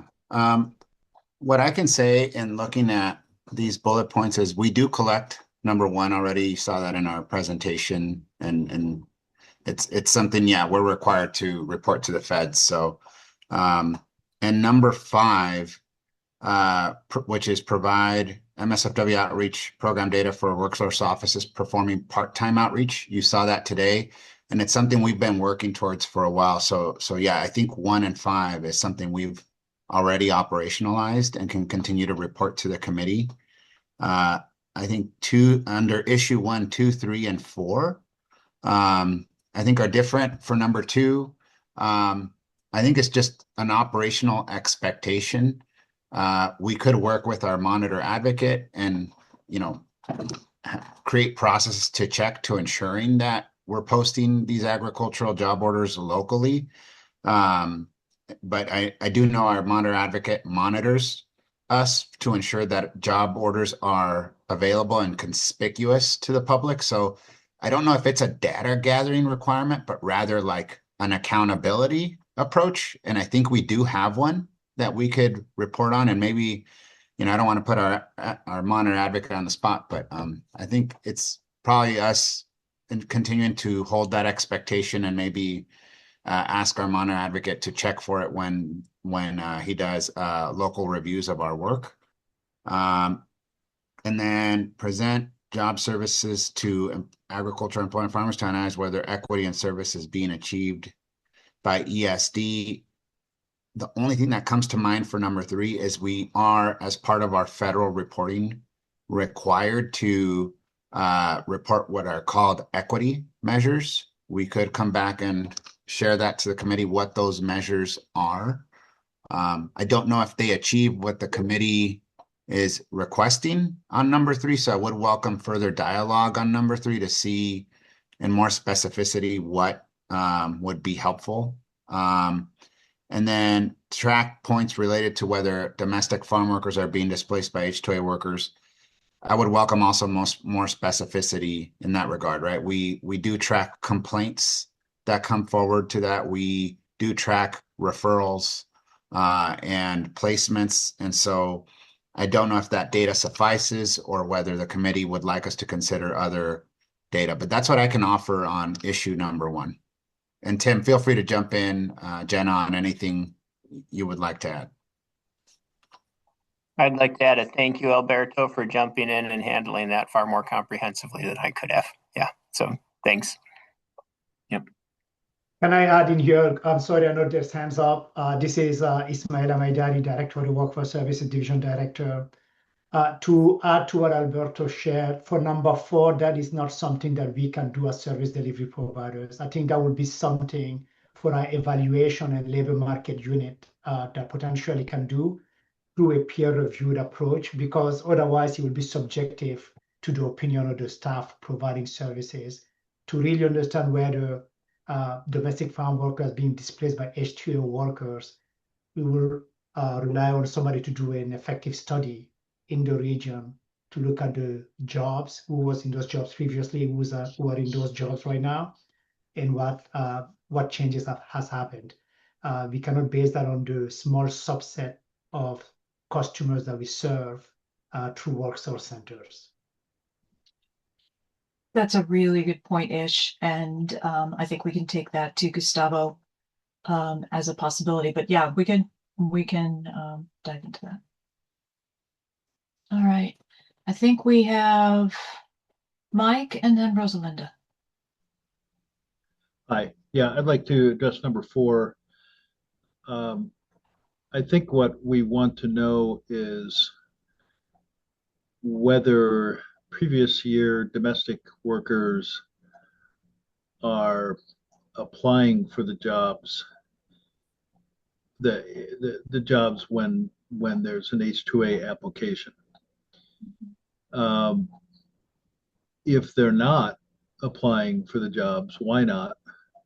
And are they still in the Washington State farm worker labor force? Are they going to other farms? So I'm not sure how we do that tracking, but it should be tactically easy to determine if the previous year's domestic workers are working this year or not, or if they even applied and contacted the farm. I think it's important to know, and you know, I suspect that there's issues related to legal status and human behavior involved here, and I think that there's a likelihood that, well, as we've seen a shortage of, or an overall shortage of a labor force, that there's some shifting to farms that don't have H-2A by some domestic farm workers, probably who are using false documents and have an undocumented status. So it would be interesting to track that out, to see whether people are, domestic farm workers are applying for the jobs the next year. And what, you know, if they're not there, if they're being displaced, where'd they go? You know, it's the obvious question. They were there last year and now they're H-2A workers on the farm. Where did the other workers go? And did they even apply for the jobs? So that's it. Appreciate those points. Rosalinda. So, I mean, I think that in relation to that, showing like how effective is the way that the H-2A contracts are being posted, and what was that, you know, when did that start, and how is it happening at the work source centers that the farm workers don't know until the last minute that their jobs have been replaced by H-2A workers? So it's like the effectiveness of the H-2A applications, H-2A contracts being advertised to give farm workers enough time to understand the impact on their jobs and what they can do about it. Because I think that that's been a big issue, that nobody knows. The farm workers don't know that a farmer has applied for H-2A workers. But I also wanted to say the other issues that John Devaney was talking about, that the staff said they're already collecting data. So my question is that data, the way that it's being collected and being presented, new? Or is that something that has happened, that has been ongoing in the same way? Because I think that if they're reporting something, new types of data in new ways, or the old data in new ways, it is good to have it in the report, that this is like an improvement in the process. Even, you know, I think that the legislature needs to know that this committee is making a difference. Very good point. Thank you. All right, thank you. Let's go on to the second issue. So Bertha, help me out. Yeah, Thank you. I'm glad that we're moving on because even though there's a lot to talk about in number one, we absolutely need to get to number two. So just to give a background on this, well, I kind of already did, but I just want to talk about the issues that staff have noticed with it and also just invite committee discussion about what data do you really want to know? And is this the way, I mean, is this method or is this vehicle the best way to obtain it? So, first of all, the law requires the ESD to collect the data, but does not require the employer to provide it. A small number of employers have signed ESD request to complete the form, and ESD does not have enforcement authority to complete it. Number two, employers have expressed anxiety to ASWS regarding the perceived lack of transparency regarding how the data collected will be used and or shared. Number three, ESD does not have access to U.S. Department of State worker entry data, as the SWA ESD tracks the number of workers requested, but does not have a mechanism to corroborate the number of foreign workers who have actually entered the United States. The U.S. Department of Labor's 2025 policy guidance allows staggering of worker arrivals. This policy shift has made comparing the number of workers sought with the number of workers working or on the farm very complex because they're arriving at different times. Data from this process is presented to the committee in, quote, raw form, which is impacted by the factors detailed above. As such, the value of this data to the committee is not well known. And then this part just states that there is a part B to that statute that is the survey, the hand harvester survey, that is managed by our labor market division. So that's not specifically what we're hoping the committee focuses on, which is these issues. So as you heard earlier, and Vicki, maybe we can pull up that slide again. There are questions about, well, what do you do if they don't match? Or, what do you do if the numbers are off? Or, and the statute doesn't provide that guidance. And so I just want some feedback from the committee about, is this really helping you? Is this what you wanted to know? Is this meeting the intent of the statute? And so I'm going to open it up now to hopefully get those questions answered.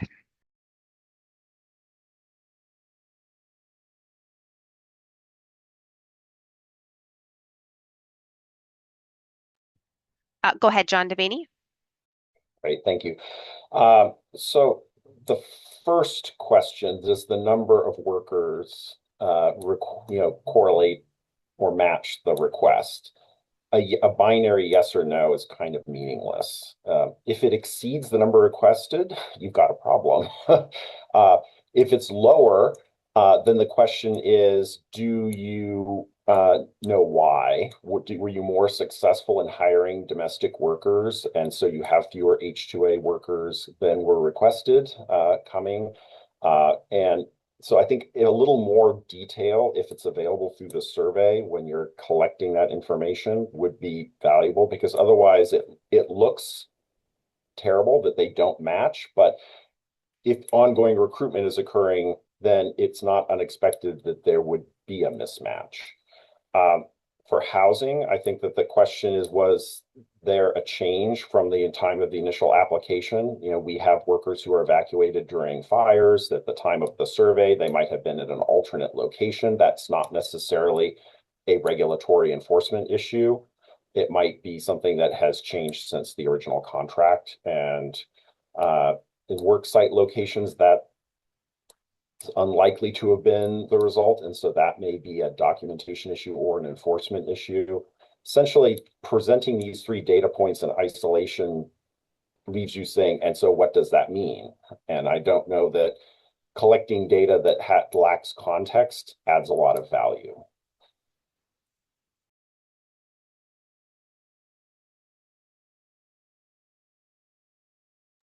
Rosalinda, thank you, John. That was excellent. I think that these numbers are helping. They're moving in the right direction. And I mean, if you remember, one of the biggest reasons we started really pushing on getting these numbers to match was because of the pandemic, and safety for the H-2A workers you know, in where they're located. Which, you know, like right now with the fires in Eastern Washington, I've noticed that I haven't heard anything about workers, about where they're working, where are the work sites. So does this mean that that all the workers were safe and they weren't touched at all by the fires or the smoke? Um, so a lot of these numbers and getting to this, to having that match, and I agree with John that we need to know why the numbers are different, but for us, it's really about worker safety, both, you know, domestic workers and the H-2A workers when they're housed, and sometimes we don't know where exactly they are or how many there are in order to respond for safety issues, both climate and other issues like pandemics. So I would like that noted somehow, why these numbers are important.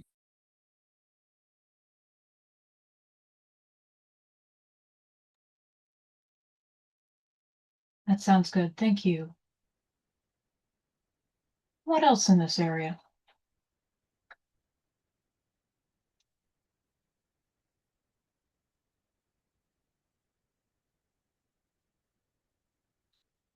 Bertha, what other questions do you have in this space? Well, I appreciate John's comment about, you know, these numbers presented without context. You know, I always have anxiety when we, you know, are responding to public records requests and we're producing this data because, you know, that it doesn't come with context, and, you know, it may not, you know, how it, you know, how it's being consumed. They may not know about what data ESD has and doesn't have. And so, you know, the feedback that we get from employers is, well, why don't you just look at my ETA 790? Why do I mean, it says it right there. And I mean, that's a valid point. Of course, we say, well, this is as of the date of, you know, the site visit. It just creates a bit of an administrative issue now that we've got staggering of workers and we're having to go back multiple times. And so, you know, we're having to kind of, um, uh, you know, keep keep different data collection forms together. And I mean, and we can do it. I mean, we're working through different things, but it is, you know, it does take resources. It's another form, it's another data point, it's another. So we just want to make sure that, you know, we are, I mean, we think that we're collecting this in the way that the statute requires us to, and also reporting it in the way that the statute requires us to. But, you know, is it what the committee expects to see? Is it what it signed up for? Is it, you know, is basically, are you getting what you need, and or do we need to do some other things to provide additional context? That those are some, that's the feedback that we need from this committee.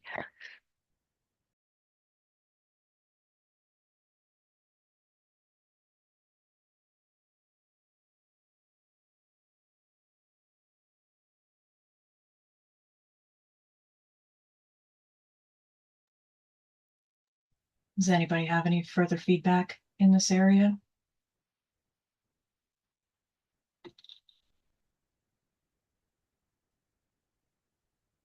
Okay, why don't we do this? Why don't we go on to issue number 3? And also, we'll keep 2 open, obviously. sure.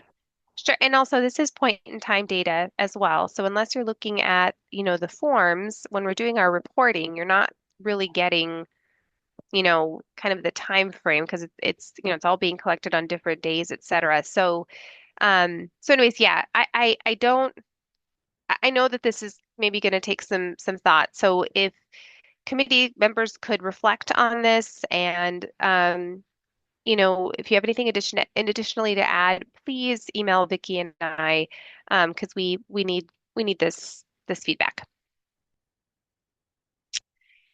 And just looking at the time, I do want to move on to issue number 3. This is regarding specific strategies to improve placement of domestic farm workers to agricultural jobs. And we're talking specifically ESD strategies and placing domestic farm workers to ag jobs through our labor exchange system. So this isn't general, this is specific to ESD processes. We can go to the next page, please, page 3. An example of this is this committee wrote a letter to request that USDOL unsuppress employer information in the labor exchange system, which is basically make the employer name known instead of suppressing it as the rules require us to do. USDOL shot that down twice, actually, and so we're continuing to do that, even though on their system, usajobs.com or .gov, the employer information is visible. So that was a effort by this committee in this area. But we would like the committee to talk about any other specific actions or strategies that it recommends that ESD use to support domestic job worker placement. That's really the bread and butter of this committee, and we'd love to hear additional feedback on that to include in this report. Beth, then I think that this is really important to us in the labor stakeholder groups, and I think that this is a where we're going to have to give it some thought because it's important for us that the legislature see, you know, our thoughts on possible strategies for ESD. And my thinking is that the way that we think, or that I think, and I think most farm workers, is to lay out what we really believe is what's needed, and then have that conversation with the staff at ESD, what is possible based on, you know, statute and rules and all that to do. But I think it's time we really work harder at this. It's critical now. So I'm looking forward to the meeting next week. Or maybe we'll get it to you before. You're asking for it by Tuesday, right?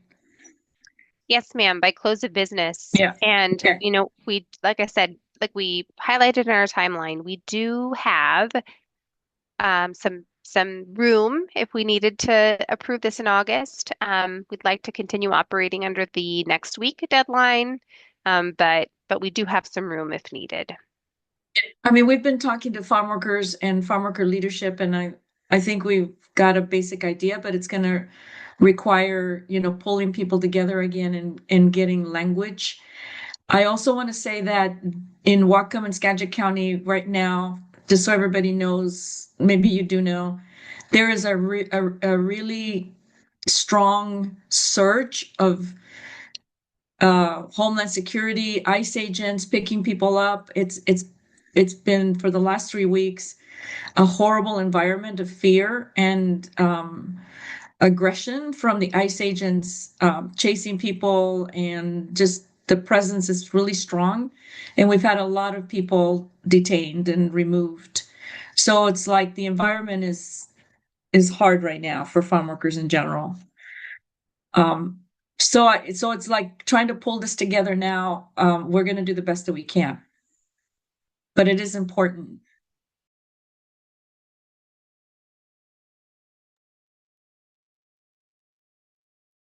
Thank you, Rosalinda.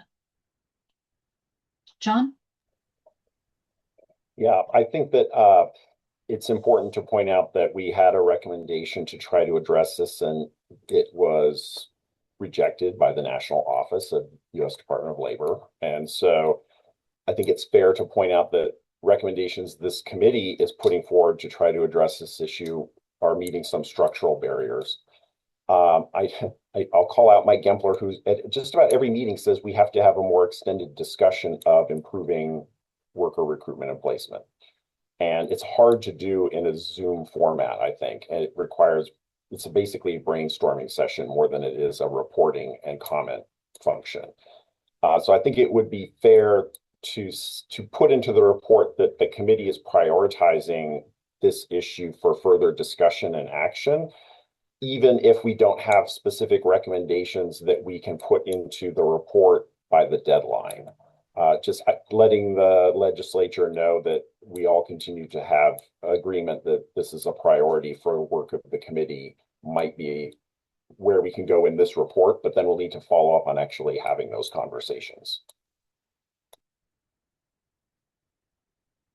understand, John, and that's a very good point.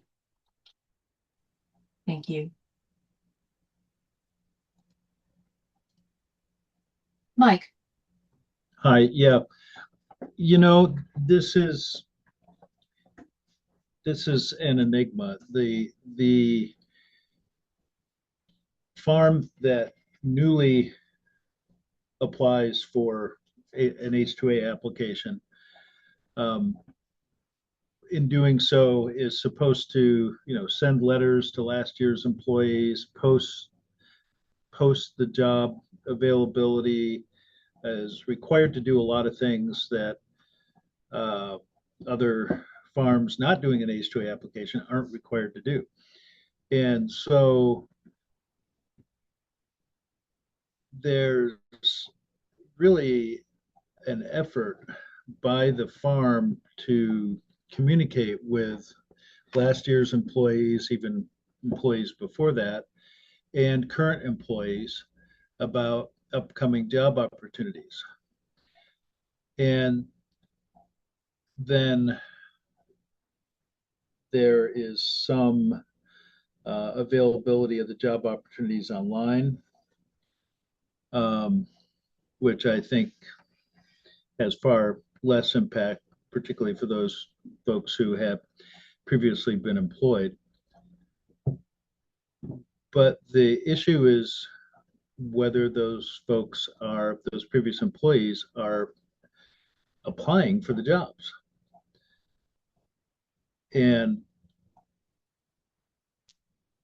I don't know if that's tracked anywhere. It's certainly available at the farm level, that you had employee number 29 or whatever last year employed, and this year, after sending the letter to the last known address, after posting it in the field or in the office, and communicating with them about the upcoming job opportunities,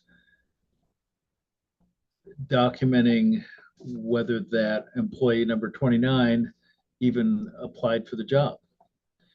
And at least, to be able to get that kind of data would be, and I don't know if what it would take to do so would be too intrusive, but that having that kind of data would tell a big part of the story as to regarding what's happening. And then of course, in recruitment reports, you should be able to prove whether a domestic worker who applied for the job is offered the job. But are they even applying for the job? I think in many cases they're not. I mean, that's what appears to be happening.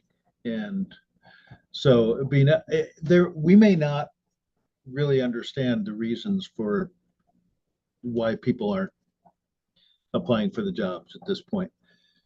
But it would be important to know what is actually happening. I don't think we know what's happening.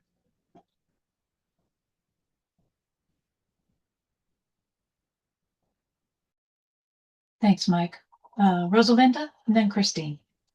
Yeah, I don't think it's an enigma. I think it's structural barriers for farm workers at every single level to enter a system that is, and I think this is why we need to have the discussion. And I want to be very careful on what we put in the report to the legislature, because I believe that the rules, the rules and the development of the H2A program is inherently, what's the word, loaded, I guess, with barriers to local workers to be able to apply to these jobs, and creates an easier pathway to a certain extent for employers with workers, rather than the domestic workers who know their labor rights, who are already, in the local area. So I think it's like the reason it's difficult to get data is because of the way that the whole system is structured, both locally and with the federal program. So there's a difference of opinion here between the stakeholders in this committee. And I think how we express that in this report is important.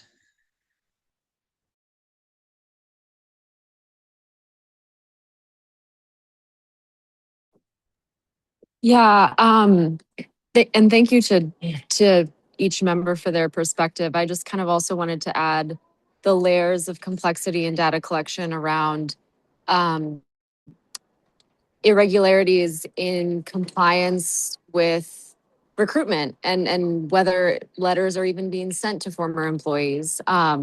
Because most of the workers that come into our office with this issue aren't receiving those required recruitment efforts. And so there's enforcement issues there. There's not a lot of options in the regs themselves. And so, you know, like we've identified difficult layers to accessing data, difficult ways to address the problem.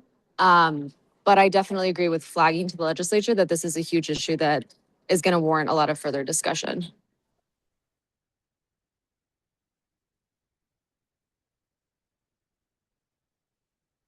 All right, Mike. Yeah, I think one of the issues is that we're required, employers are required to send the letters to the last known address. And I think, you know, the ASWS team that does the site visits, you know, this is one of the things I think they check on. I believe earlier in the meeting, and one of the slides and one of the charts showed, correct me if I'm wrong, please, but wasn't there a data point regarding whether people had received letters or not? So that might be a question that is being asked. Can anybody remember any ESD people? No, John, we don't, or Mike, we don't track positive recruitment on the post certification side. We do process recruitment reports in the foreign labor certification side, but we don't have a mechanism in the ETA 790 review to confirm positive recruitment. Okay, thank you very much. In any case, that's an issue because you're sending it to the last known address, and so I think in many cases it's not a matter of the employer not sending a letter and being out of compliance. It's where the letter ends up.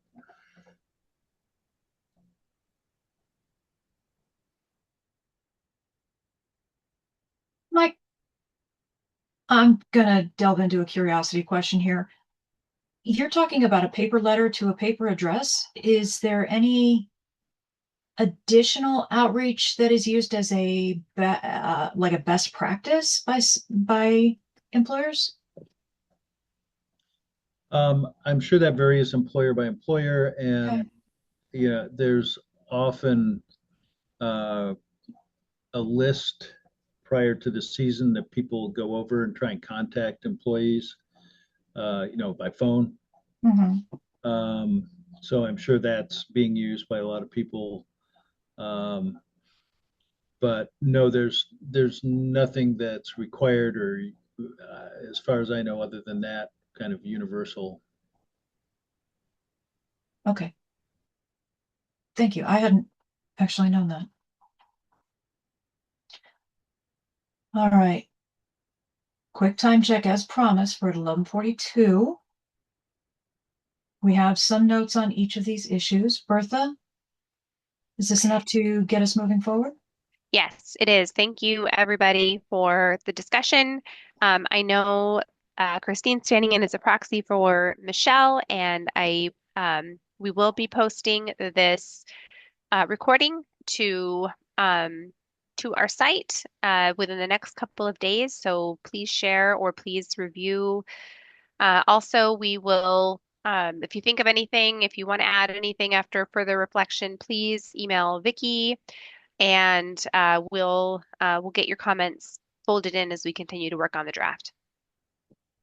Okay. And so our plan for the next meeting next week is to come back with the final substantive draft. Yes? That is the goal, yes. Okay. All right. And have the good discussion about it and hopefully move to acceptance in that meeting? Ideally, yes. Okay. All right. Well then, I thank you very much. Let's go ahead and move to our public comment section. So, oh, I suppose I can come on camera. I haven't been doing that. My apologies. Okay, there it is. But anyway, if you would like to make a public comment, including any suggested future agenda items, please state your name and spell it so we can capture it correctly for the minutes, as well as the organization you represent, if any.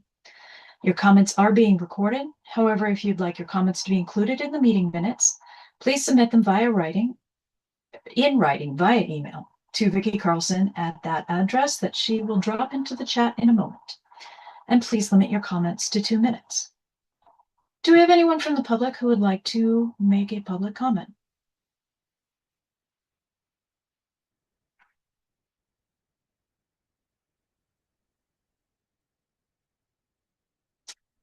Ms. Perler, Tess Perler?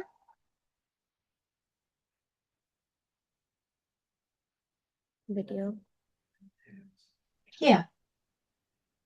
Hi. Hello. Hi, everyone. That's TESSPERLER. Thank you. My name's Tess Perler. I live in Whatcom County. I've been a salmon habitat restoration field technician for about 5 years.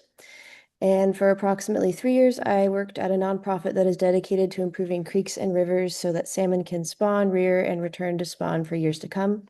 I worked 4 10s, 7 a.m. to 5:30 p.m., so I was used to long days in the field, planting trees and removing weeds in all types of weather. I enjoy working outside and using my body to make a visible difference. I have been looking for a job in Whatcom County since spring. I attended an event in early May where I learned about farm work positions in the county, and a farm working position is appealing to me because they allow me to work outside and stay active, and I wouldn't have to move out of town. I'm also considering building a career as a farm owner someday. I got connected with Michael Ahrens at WorkSource, and he helped me guide me through the application process. I applied to Mariposa Farm, and Michael suggested I visit the farm in person because the farm was difficult to get into contact with. Michael and my emails and phone calls to the farm went unanswered. I brought the WorkSource referral form and a copy of my resume with me to the farm on May 21st. I talked with the owner, and he could not complete the referral form because he wasn't sure what the start date would be. He asked if I'm okay with driving large trucks to make deliveries, and I said, yes, I've experienced driving big trucks and machinery. He asked if I'd be willing to work at the farmer's market, and I said yes. I gave him my resume, and I told him about the relevant skills and experience I have that makes me a good fit. I gave him my contact information so that they could contact me when they are ready to hire. And so on June 3rd, after I had not heard from the farm for 2 weeks, Michael from WorkSource called me to follow up. He explicitly asked me, are you able to complete all the duties listed in the job announcement? Are you comfortable working outside? And I said yes. Michael encouraged me to visit the farm again and ask about the job. So on June 4th, I returned to the farm again to ask about the position. I talked with the other owner. She said they are not ready to hire yet because they have previous employees that they're waiting to hear from. She said she would call me by Tuesday, June 9th, and I was never called. After the visit June 4th, I called Michael to update him, and Michael told me the farm did complete a referral form, and on the form they claimed that I didn't want to work outside, that I preferred office work, and that I was not hired.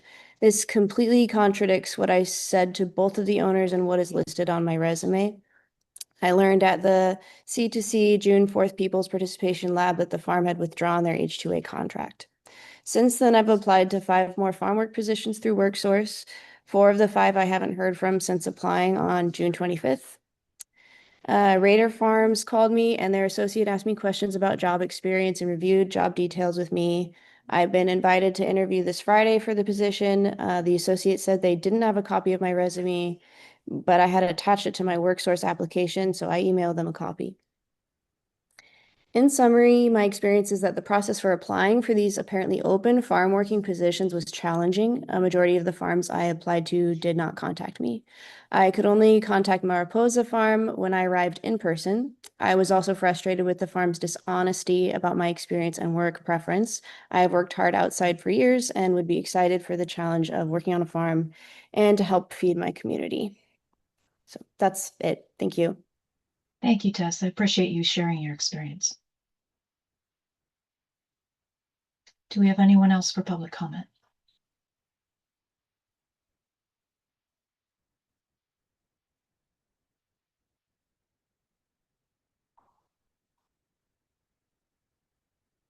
Okay, I'm not seeing anyone else for public comments, so let's go to good of the order.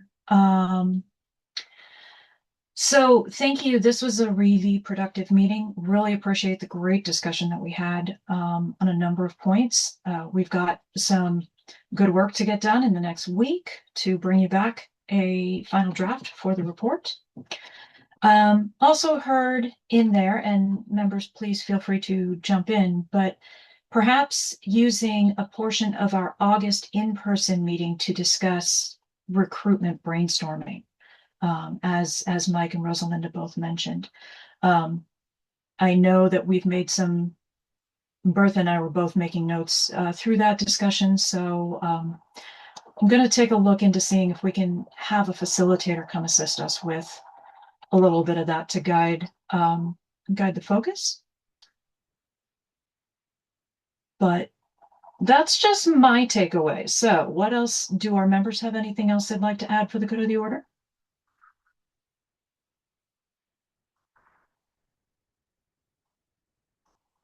John? Yes, Joy. My understanding is that the agencies will have submitted all of their decision packages and initial budget numbers by August. Would you be able to give any updates on the preliminary outlook for the next biennial budget at the next meeting, or would that be too tight a time frame for you? I think we can give an update. I believe our packages are actually due in September. But I can look into that. And at minimum, we can give sort of a state of the state, what we're looking at. Okay? Great, thank you. Sure. I'm going to make a note of that.